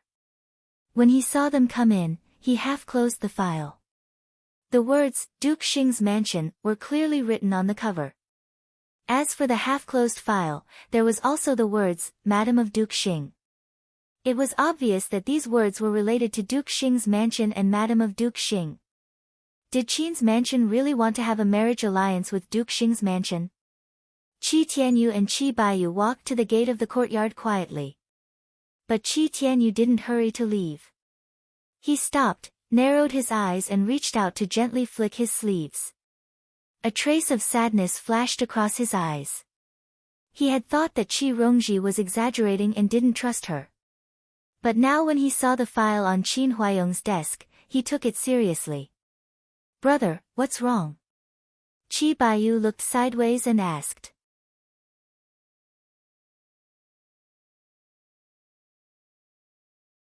Chapter 252. Let's go back. Qin Wanru said after seeing Qi Tianyu and Qi Baiyu leave. She slightly raised the corner of her mouth. It seemed that she had successfully aroused Qi Tianyu's attention. With Qi Rongji's character, Qi Tianyu might not care much about what she said, but now seeing the case file of Duke Xing's mansion in her father's room, it must have aroused his interest. When Qi Tianyu was thinking, he would stop and flick his sleeves. This was his habit or subconscious action, but Qin Wanru saw it clearly. If Qi Tianyu didn't have any idea, he would not stop and think as soon as he walked out of Qin Huayong's yard. She deliberately sent the case file of Duke Xing's mansion to her father's desk to let Qi Tianyu pay attention to this matter and help Qi Rongji get the identity of the adopted daughter. With Qi Rongji's character, it was difficult for her to get the identity of the adopted daughter, but it would be different if Qi Tianyu helped. She just had some guesses about some things. In her last life, she always stayed in the backyard. Even when she entered the palace because of the painting, she always stayed in the room and rarely went out, so she couldn't get any information. Moreover, some memories had been blurred since she was reborn. If her guess was right, Qi Tianyu might have had someone behind him, otherwise Qi Tianyu couldn't stir up a pool of muddy water. As expected, in the next few days, there were more and more rumors, not only about Madame D and Qin Yuru, but also about Qin Wanru. There was even a rumor that Qin Wanru was not Qin Huayong's biological daughter. It was said that she was the posthumous daughter of a deputy general. It was also said that someone could prove that although the deputy general died at that time, his wife was looking for this girl. At first, everyone thought it was a joke, because it was just a rumor about Ningyuan army general's vicious legal wife and eldest daughter. However, in a few days, the rumor became more and more true, and even the rumor about Madame D was suppressed. Some people also said that they saw this madam with their own eyes. She was also the widow of a general. She was now on her way to the capital city. It was said that she found Jiangzhou and went to Ningyuan army general's mansion. However, Ningyuan army general's mansion was empty. Hearing that Ningyuan army general had gone to the capital city, this madam came to the capital city. This news was spread by a few traveling merchants, and they spread it with their noses and eyes. Many people had not forgotten the rebellion a few years ago. At that time, many people had died. There was even a time when the rebel army was even more powerful than before. Some cities were breached one after another, and many people died in the chaos of war. Among them, there was no lack of officials like deputy generals. Some of them were even appointed in the face of danger. They did not even have time to be examined before they directly went into battle. In the end, only their names were left behind when they died. It was extremely difficult to find out the truth. In that rebellion, Qin Huayong was only a deputy general, but in the end, he stood out. On one hand, it was because he was indeed outstanding, but on the other hand, it was because his general and some of his deputies had all died, leaving him as a high-ranking military general. Qin Wanru's origin was originally uncertain and many people didn't believe it. However, because of the background of this rebellion, coupled with the repeated affirmation of some people, the more it spread, the more people felt it was true, and the more versions spread. Some people said that Qin Wanru was an orphan. Her father was an ordinary soldier in the army, and her mother was a washerwoman in the army. Both of her parents died, and Qin Huayong took her in because he felt sorry for her. Others said that Qin Wanru's father was also a famous general. Before he died, he entrusted Qin Wanru to Qin Huayong. After that, he went to the battlefield and never came back, and her mother was also lost in the chaos of war. Some people said that Qin Wanru was a miss from an aristocratic family in the capital city. An aristocratic family was now looking for this miss, but they couldn't confirm her identity at the moment, so they wanted to recognize this aristocratic family as their adopted daughter. There were all kinds of rumors, and people didn't know which one was true. But no matter what, one thing was sure, that Qin Wanru should not be the biological daughter of Ningyuan army general. Otherwise, there would not be so many rumors. Moreover, there was a rumor that second Miss Ning's biological mother was not in Ningyuan army general's mansion. Among the two wives of Ningyuan army general, one was Madame D, who was vicious and wanted to kill second Miss Qin. Even a vicious tiger would not eat its cubs. Of course, she could not be the biological mother. As for the other one, Qin Huayong married in order to take care of second Miss Qin. Of course, she could not be the biological mother of this child. Moreover, there was a servant woman who had worked in Ningyuan army general's mansion in Jiangzhou. Now she was transferred to the capital city. She also repeatedly said that all of Qin Huayong's concubines were still alive, and second Miss Qin could not be the biological daughter of a dead concubine. Moreover, when second Miss Qin appeared in Qin's mansion, she was already a child, and did not grow up in Qin's mansion. What this servant woman said was the most true. It was said that someone had investigated and found that she was indeed a servant of Ningyuan Army General's mansion in Jiangzhou.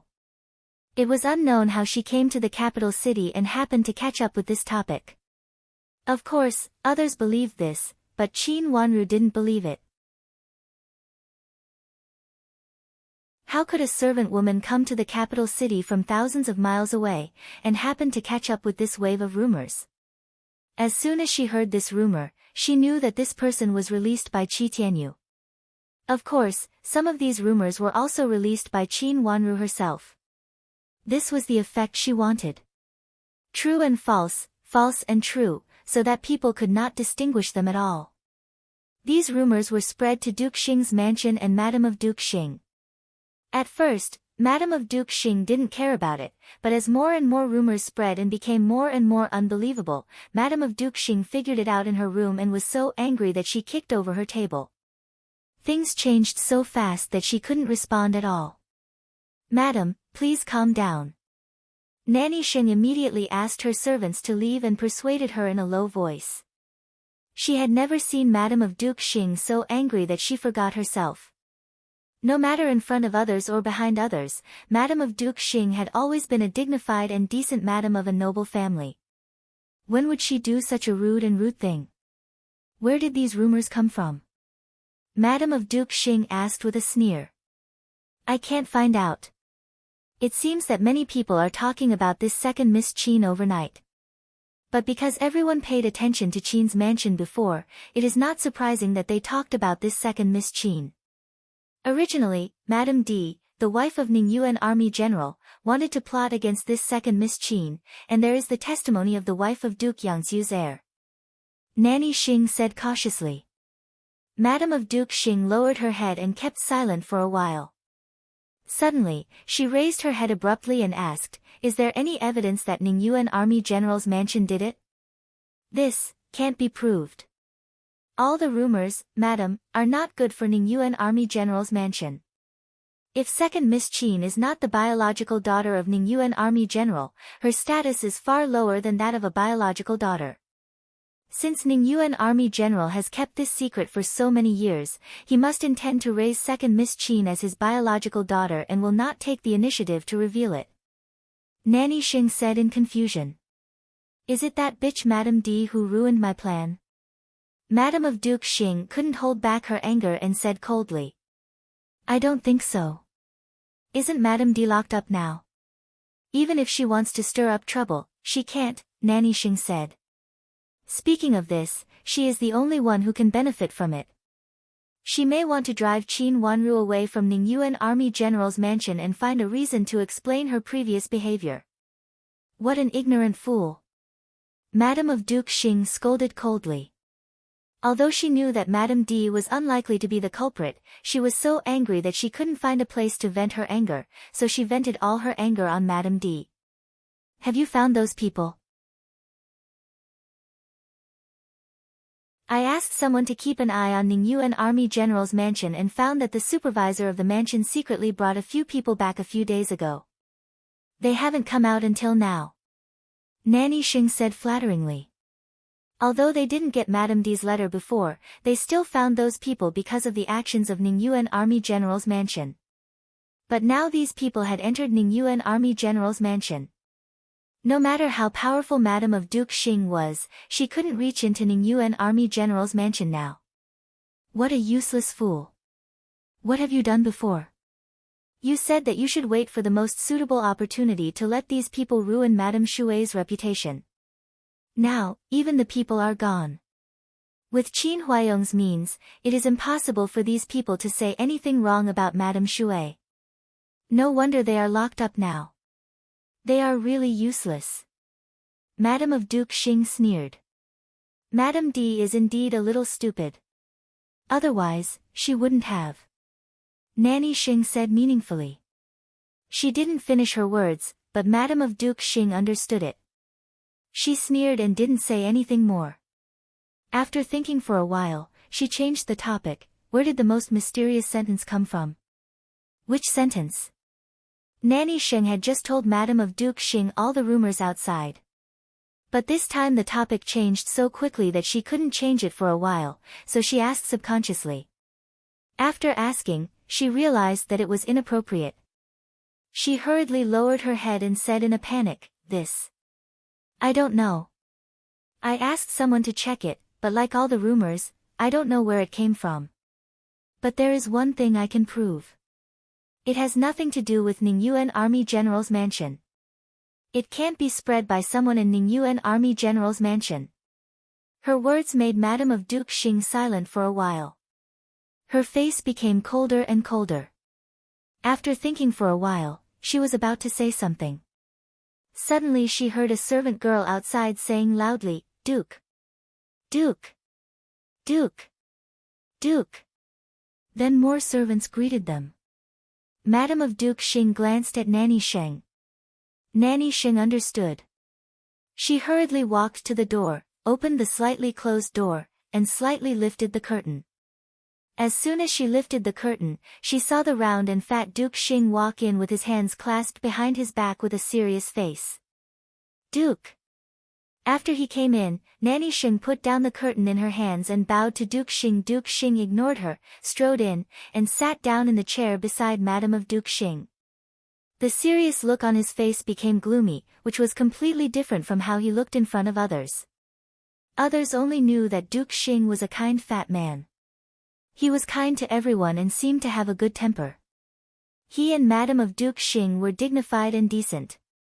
They could be said to be a model couple in aristocratic families and could be regarded as a couple with a very good reputation. But at the moment, they both looked gloomy. Duke Xing waved his hand, and Nanny Sheng left silently. She carefully closed the door for them and took 2 steps back to guard outside the door.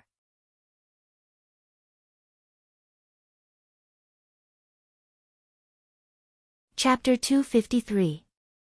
It has been said that I will take her as my daughter. How can I stop it?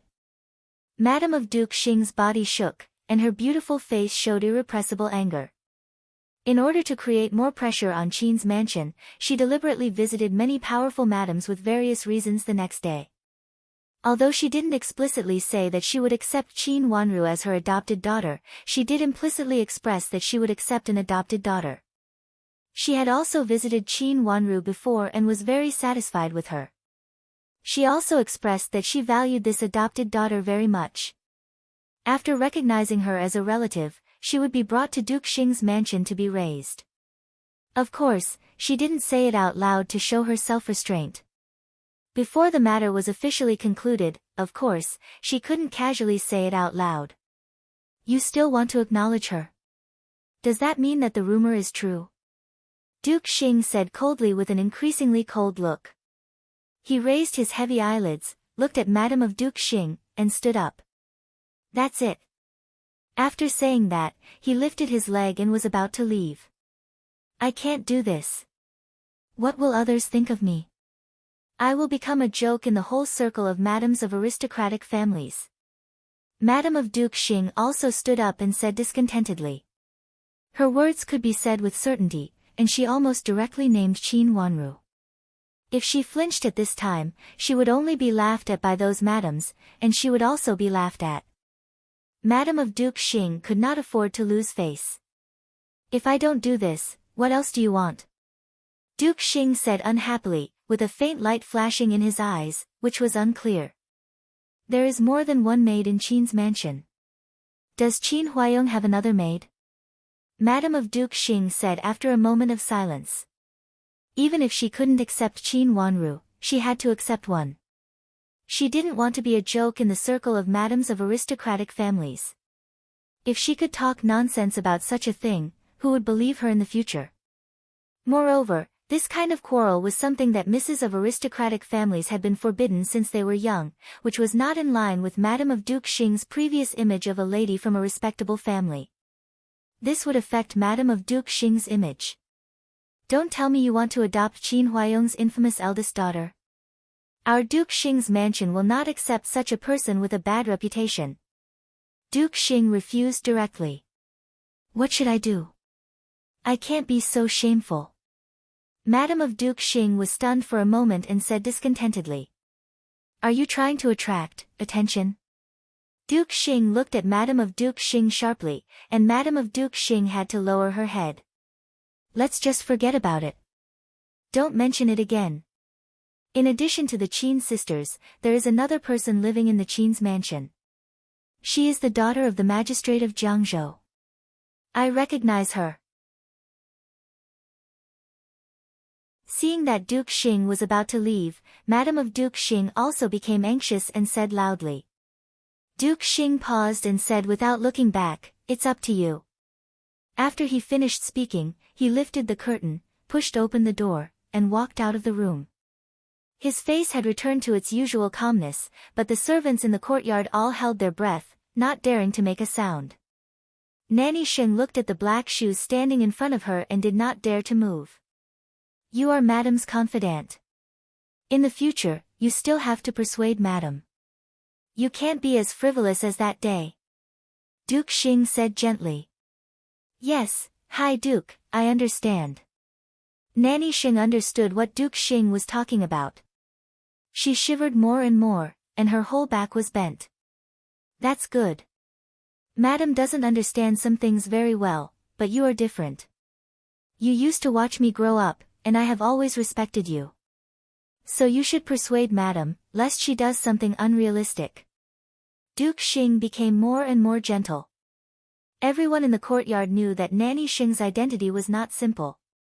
Although she was Madam of Duke Xing's trusted subordinate, she was not brought by Madam from her maiden home, but Duke Xing's wet nurse. This identity was a deterrent to the people in the courtyard, and also to Madam of Duke Xing. Yes, High Duke, I understand. Nanny Sheng did not mean to take advantage of her seniority at all, and she looked more and more respectful. Duke Xing glanced at Nanny Sheng, smiled, and walked out very politely. His round smile was very much in line with his image as a fatty. After he left the courtyard, Nanny Sheng gently knocked on the door. Come in. Madam of Duke Xing's somewhat cold voice came from the room. Obviously, she had not recovered yet. Compared with Duke Xing, who had changed his look as soon as he went out, Madam of Duke Xing's mood adjusted much slower.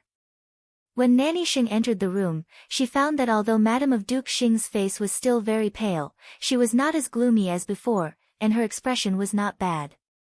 Go to prepare the 4 gifts and accept the girl from Qi's mansion as your adopted daughter. Madam of Duke Xing looked at the teacup on the table and said slowly. She was not in a hurry, so it was obvious that she had really made this decision instead of being impulsive. Madam, do you really want to accept Miss Qi as your adopted daughter? Nanny Sheng was stunned for a moment, and hurriedly raised her head and asked. If we don't do this, how can we end this matter? Now we can only take one step at a time. It doesn't matter if there are more or less people in our mansion, so it's okay to accept an adopted daughter.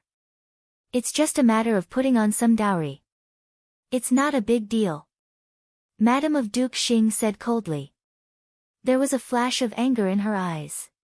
She still didn't know who was behind all this. If she knew who it was, she would definitely cut that person into pieces. It was such a good move, but because of these rumors, she had to restrain herself. She even took in Qi Rongji, who didn't know what she was doing, into her team. Since she saw Qi Rongji, she had deeply disliked her. She was just a greedy and vain woman who wanted to curry favor with her. Madam of Duke Xing had seen many such women, so she was really not interested in them. But now, she could only do this. It's good that Madam can think in this way. I originally wanted to persuade Madam to change someone else.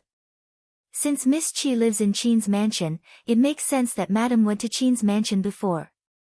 Although Miss Qi is not good, at least her reputation is not stained.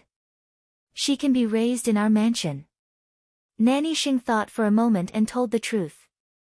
After saying this, she was afraid that Madame of Duke Xing couldn't understand, so she lowered her voice and said implicitly, "Just now, Duke asked me to persuade Madame more.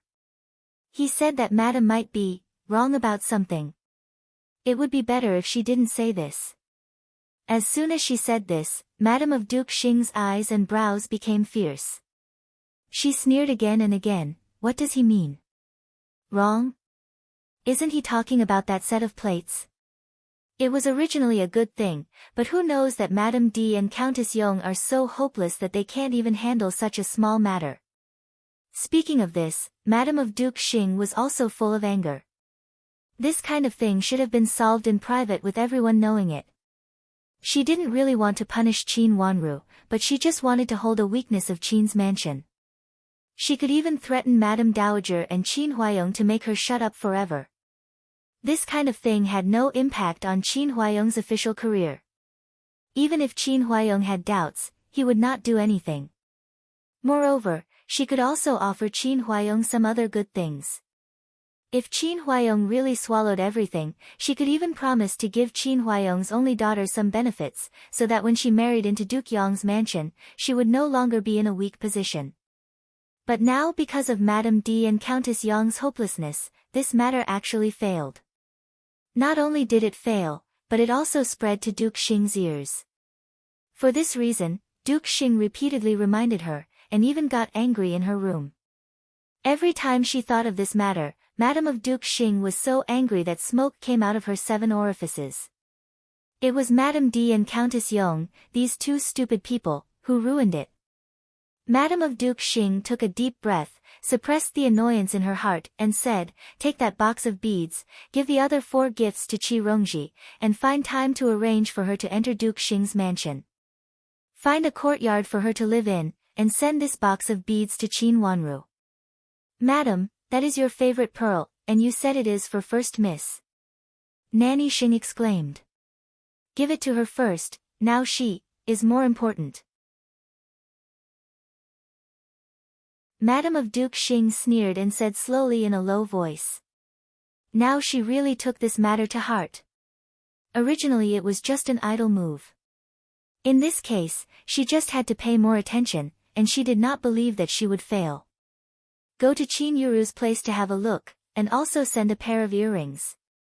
When the news that Madame of Duke Xing wanted to accept Qi Rongji as her adopted daughter spread to Qin's mansion, the whole mansion was shocked, and no one expected the result. That day, Madame of Duke Xing's meaning was very obvious, and she directly refused Qi Rongji. Why did she suddenly change her mind now? Although Madame Dowager was not willing to accept Qin Wanru as the adopted daughter of Duke Xing, she was still very surprised by the current situation, so she specially called Qin Wanru to Xining Pavilion for this reason. She comforted Qin Wanru for a long time, and she was afraid that Qin Wanru would not think it through. After all, she was still a child, and although she was unwilling, she might not be able to accept it because of her face. Qin Wanru herself did not see disappointment at all, and comforted Madame Dowager with a smile, making Madame Dowager beam with joy, and then she came back with Yujie. This matter went so smoothly, which really made Qin Wanru feel a little surprised, but it also made Qin Wanru more and more evidence that there was someone behind Qi Tianyu, and it was a person with real power, who had the strength to fight against Madame of Duke Xing in the capital city, and also made her unable to investigate. In fact, there were not many people like this. In Qin Wanru's mind, she had a vague plan to put all these very suspicious people together. Standing still, looking at the first plum blossom on the branch, she smiled coldly. In the last life, what she saw was what others wanted her to see. The tip of the iceberg, what was slowly revealed in this life was the truth. It was a harsher fact than her death in the waste in the last life. She tore off all the fake veils. In this life, she wanted to see clearly, and she would not die unjustly and inexplicably like in the last life. Second Miss Qin. On the road behind the plum blossom tree, 3 servant girls turned. The first servant girl was obviously a principal servant girl with an extraordinary bearing. When she saw Qin Wanru, she came forward with a smile and bowed to her generously.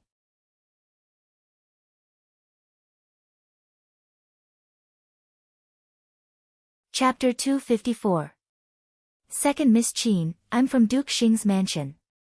This time I come here to arrange for our madam to recognize Miss Qi as her adopted daughter. The principal servant girl smiled gently and politely. Qin Wanru nodded. This servant girl looked familiar. She had come to the mansion with Madam of Duke Xing before. Our madam likes Second Miss very much. Originally, she sincerely wanted to adopt Second Miss as her daughter. Unexpectedly, the rumors were too harsh. Our old madam rebuked our madam and had no choice but to change our madam. Anyway, our madam likes Second Miss the most. Even if they are not destined to be mother and daughter, she asked me to tell Second Miss that if you have any problems in the future, you can tell our madam directly. Our madam will try her best to help. The principal servant girl said eloquently. She said all the words that Madam of Duke Xing ordered in one breath. Then she waved to a servant girl behind her. The servant girl stepped forward and respectfully presented a gift box in her hand to Qin Wanru. I originally wanted to find Second Mississippi. Now I happen to meet you, so I didn't have to walk a few steps. This box of pearls was awarded to our madam by the Empress, but she also allowed our madam to give it as a gift. It can be made into earrings or necklaces. They are all excellent. Originally, our madam specially kept it for our first Mississippi. But this matter, our madam felt quite guilty, so she gave it to Second Miss Qin as an apology. The principal servant girl stepped forward and opened the lid of the box. Immediately, everyone was attracted by the pearls in the box. The pearls were not big or small, and each of them was round. The rarest thing was that these pearls were almost the same size. In this way, they were indeed excellent to be matched with headwear or other accessories. There were a lot of pearls in such a box, and each of them was of top grade. It took a lot of effort to take them out. What was more, it was awarded by the Empress. Of course, it was clear that it could be given to others, which also meant that there was no need to worry about it. This, originally belonged to your first Mississippi. I still dare not accept it. Qin Wanru's long eyelashes fluttered. She shook her head with a smile and turned her eyes away from the pearls. Her watery eyes looked very pure and indifferent. She really didn't like these pearls very much. The principal maid had been with Duke Xing for a long time and had seen many misses. Although many of them said no, they behaved very greedily. It was rare to see such a calm and composed miss, so she couldn't help but think highly of Qin Wanru. Second Miss Qin, our madam said that our first miss has a lot of jewelry, and she doesn't like to wear pearls and jade. Second Miss, you are younger than our first miss and you are at the age to dress up. This box of pearls is just right for you. It is a token of our madam's sincerity. Please don't refuse it. The chief maid was very good at talking and smiled. If Qin Wanru still didn't accept it, it meant that she didn't accept Madam of Duke Xing's modesty, which was a bit pretentious. Thank your wife for me. Qin Wanru smiled slightly, and the smile in her eyes became deeper. Her eyes flashed over the hand of another servant girl. The servant girl also had a small gift box in her hand, which was very small. It looked like small jewelry such as hairpins, earrings, and flower pearls. She lowered her head and stood behind the principal maid in a well-behaved manner. Yujia stepped forward and took the box from the servant girl's hand, and then stood behind Qin Wanru. How is first Miss Qi's preparation? Since she had received Madam of Duke Xing's salute, Qin Wanru couldn't completely stay out of it, so she said with a smile. Miss Qi's preparation has been done, but it can be done after our madam is ready. But our madam said that Miss Qi is not alone in the capital city, and there are 2 brothers. We have to discuss this matter with Miss Qi's 2 brothers, so we have to get their consent. The principal maid answered with a smile. She meant that Qi Rongji had been ready and was eager to go to Duke Xing's mansion to be a miss, but Duke Xing's mansion was not in a hurry, and seemed to take it slowly according to the rules. Is first Miss Qi going to the house of Qi's mansion to wait for the news? Qin Wanru fluttered her long eyelashes and asked curiously. This matter is not urgent. Let's wait for the two childs of Chi's mansion to confirm it first. There are no elders in the house of Chi's mansion in the capital city. Our madam thinks that it is more suitable for first Miss Chi to live in Ningyuan Army General's mansion first. When the matter of recognizing relatives is completed, first Miss Chi will be invited to live in our mansion. The principal maid's answer was very appropriate, and it was obvious that she was well trained. Qin Wanru gently pursed her red lips, and a trace of deepness flashed across her watery eyes. This meant that the matter was gradually settled, and Qi Rongji would live in her mansion for a period of time. Has first Miss Qi said it just now? Qin Wanru calmly turned her eyes to the small gift box left in the hand of the servant girl. Since Madame of Duke Xing wanted to accept Qi Rongji with great fanfare, it was impossible for her to be so embarrassed and send such a small gift box to Qi Rongji. This gift should have been sent out, and if she guessed correctly, this gift box should be for Qin Yuru. Madame D was watched. Although Qin Yuru was grounded before, only she was grounded. Other people could still go in to see her. The first person to send a gift should be Qi Rongji. However, according to Qi Rongji's character, when she saw there were two gift boxes, she would definitely inquire about who was sent to and what was sent. It has been sent, and it has been settled with first Miss Qi. During this period of time, we have to trouble second Miss Qin to take care of first Miss Qi. Our madam is very grateful. The principal maid's attitude was very low, and her words were full of gratitude to Qin Wanru.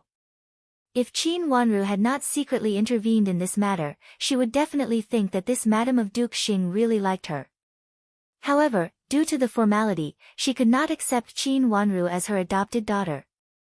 However, her intention was the same as that of an adopted daughter, and even more than that of Qi Rongji. In that case, should he express his gratitude as well? Thank you very much, I will. Qin Wanru smiled subtly.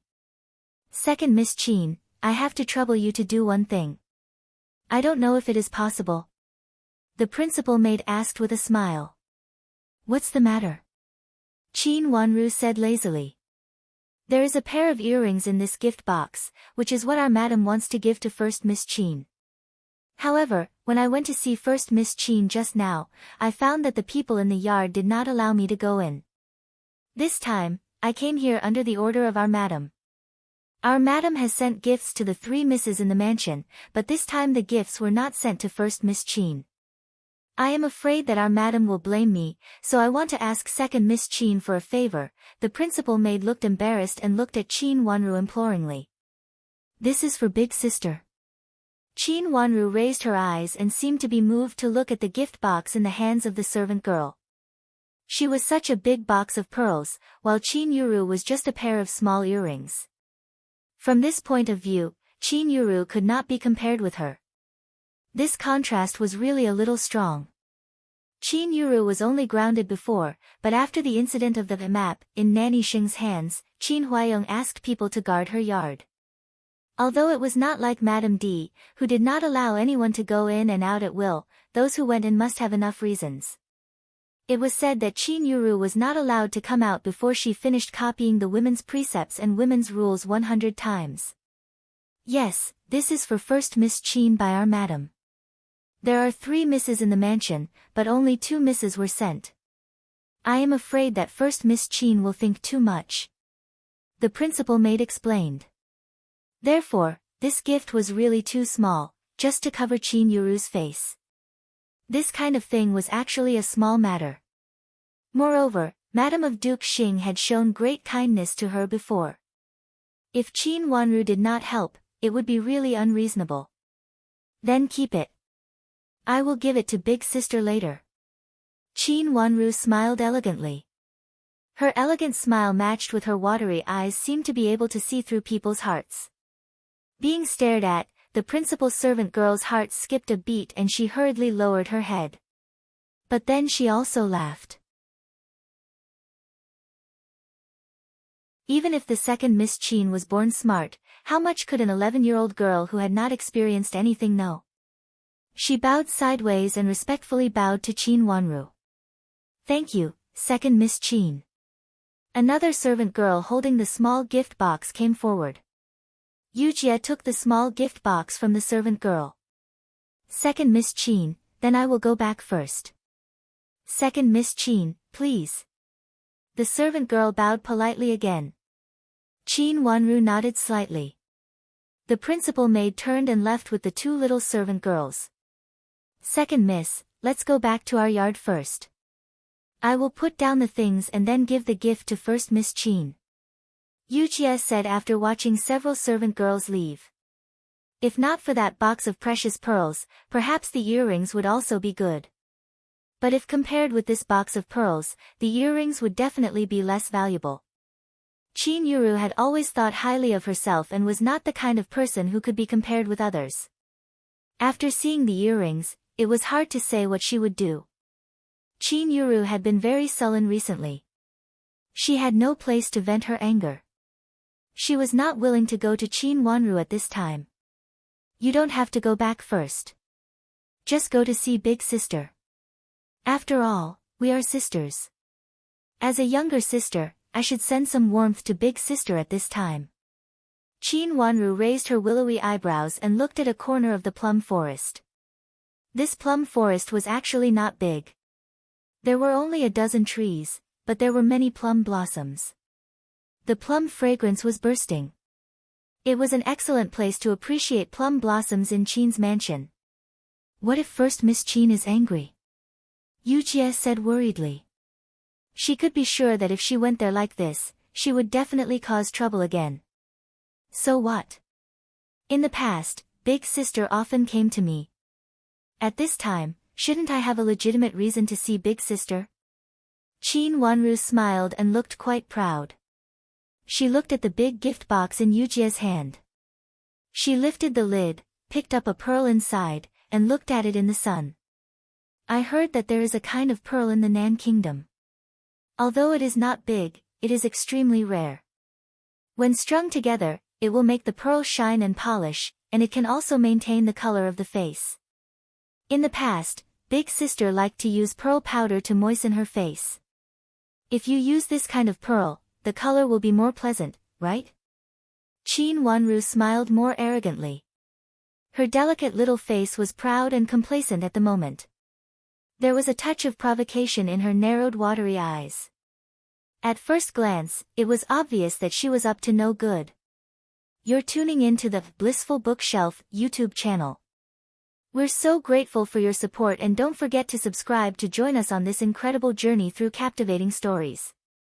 Your generosity through donations truly makes a world of difference, as it's the primary source of revenue that allows me to expand and enhance this channel for you. Thank you from the bottom of my heart for being a part of this adventure.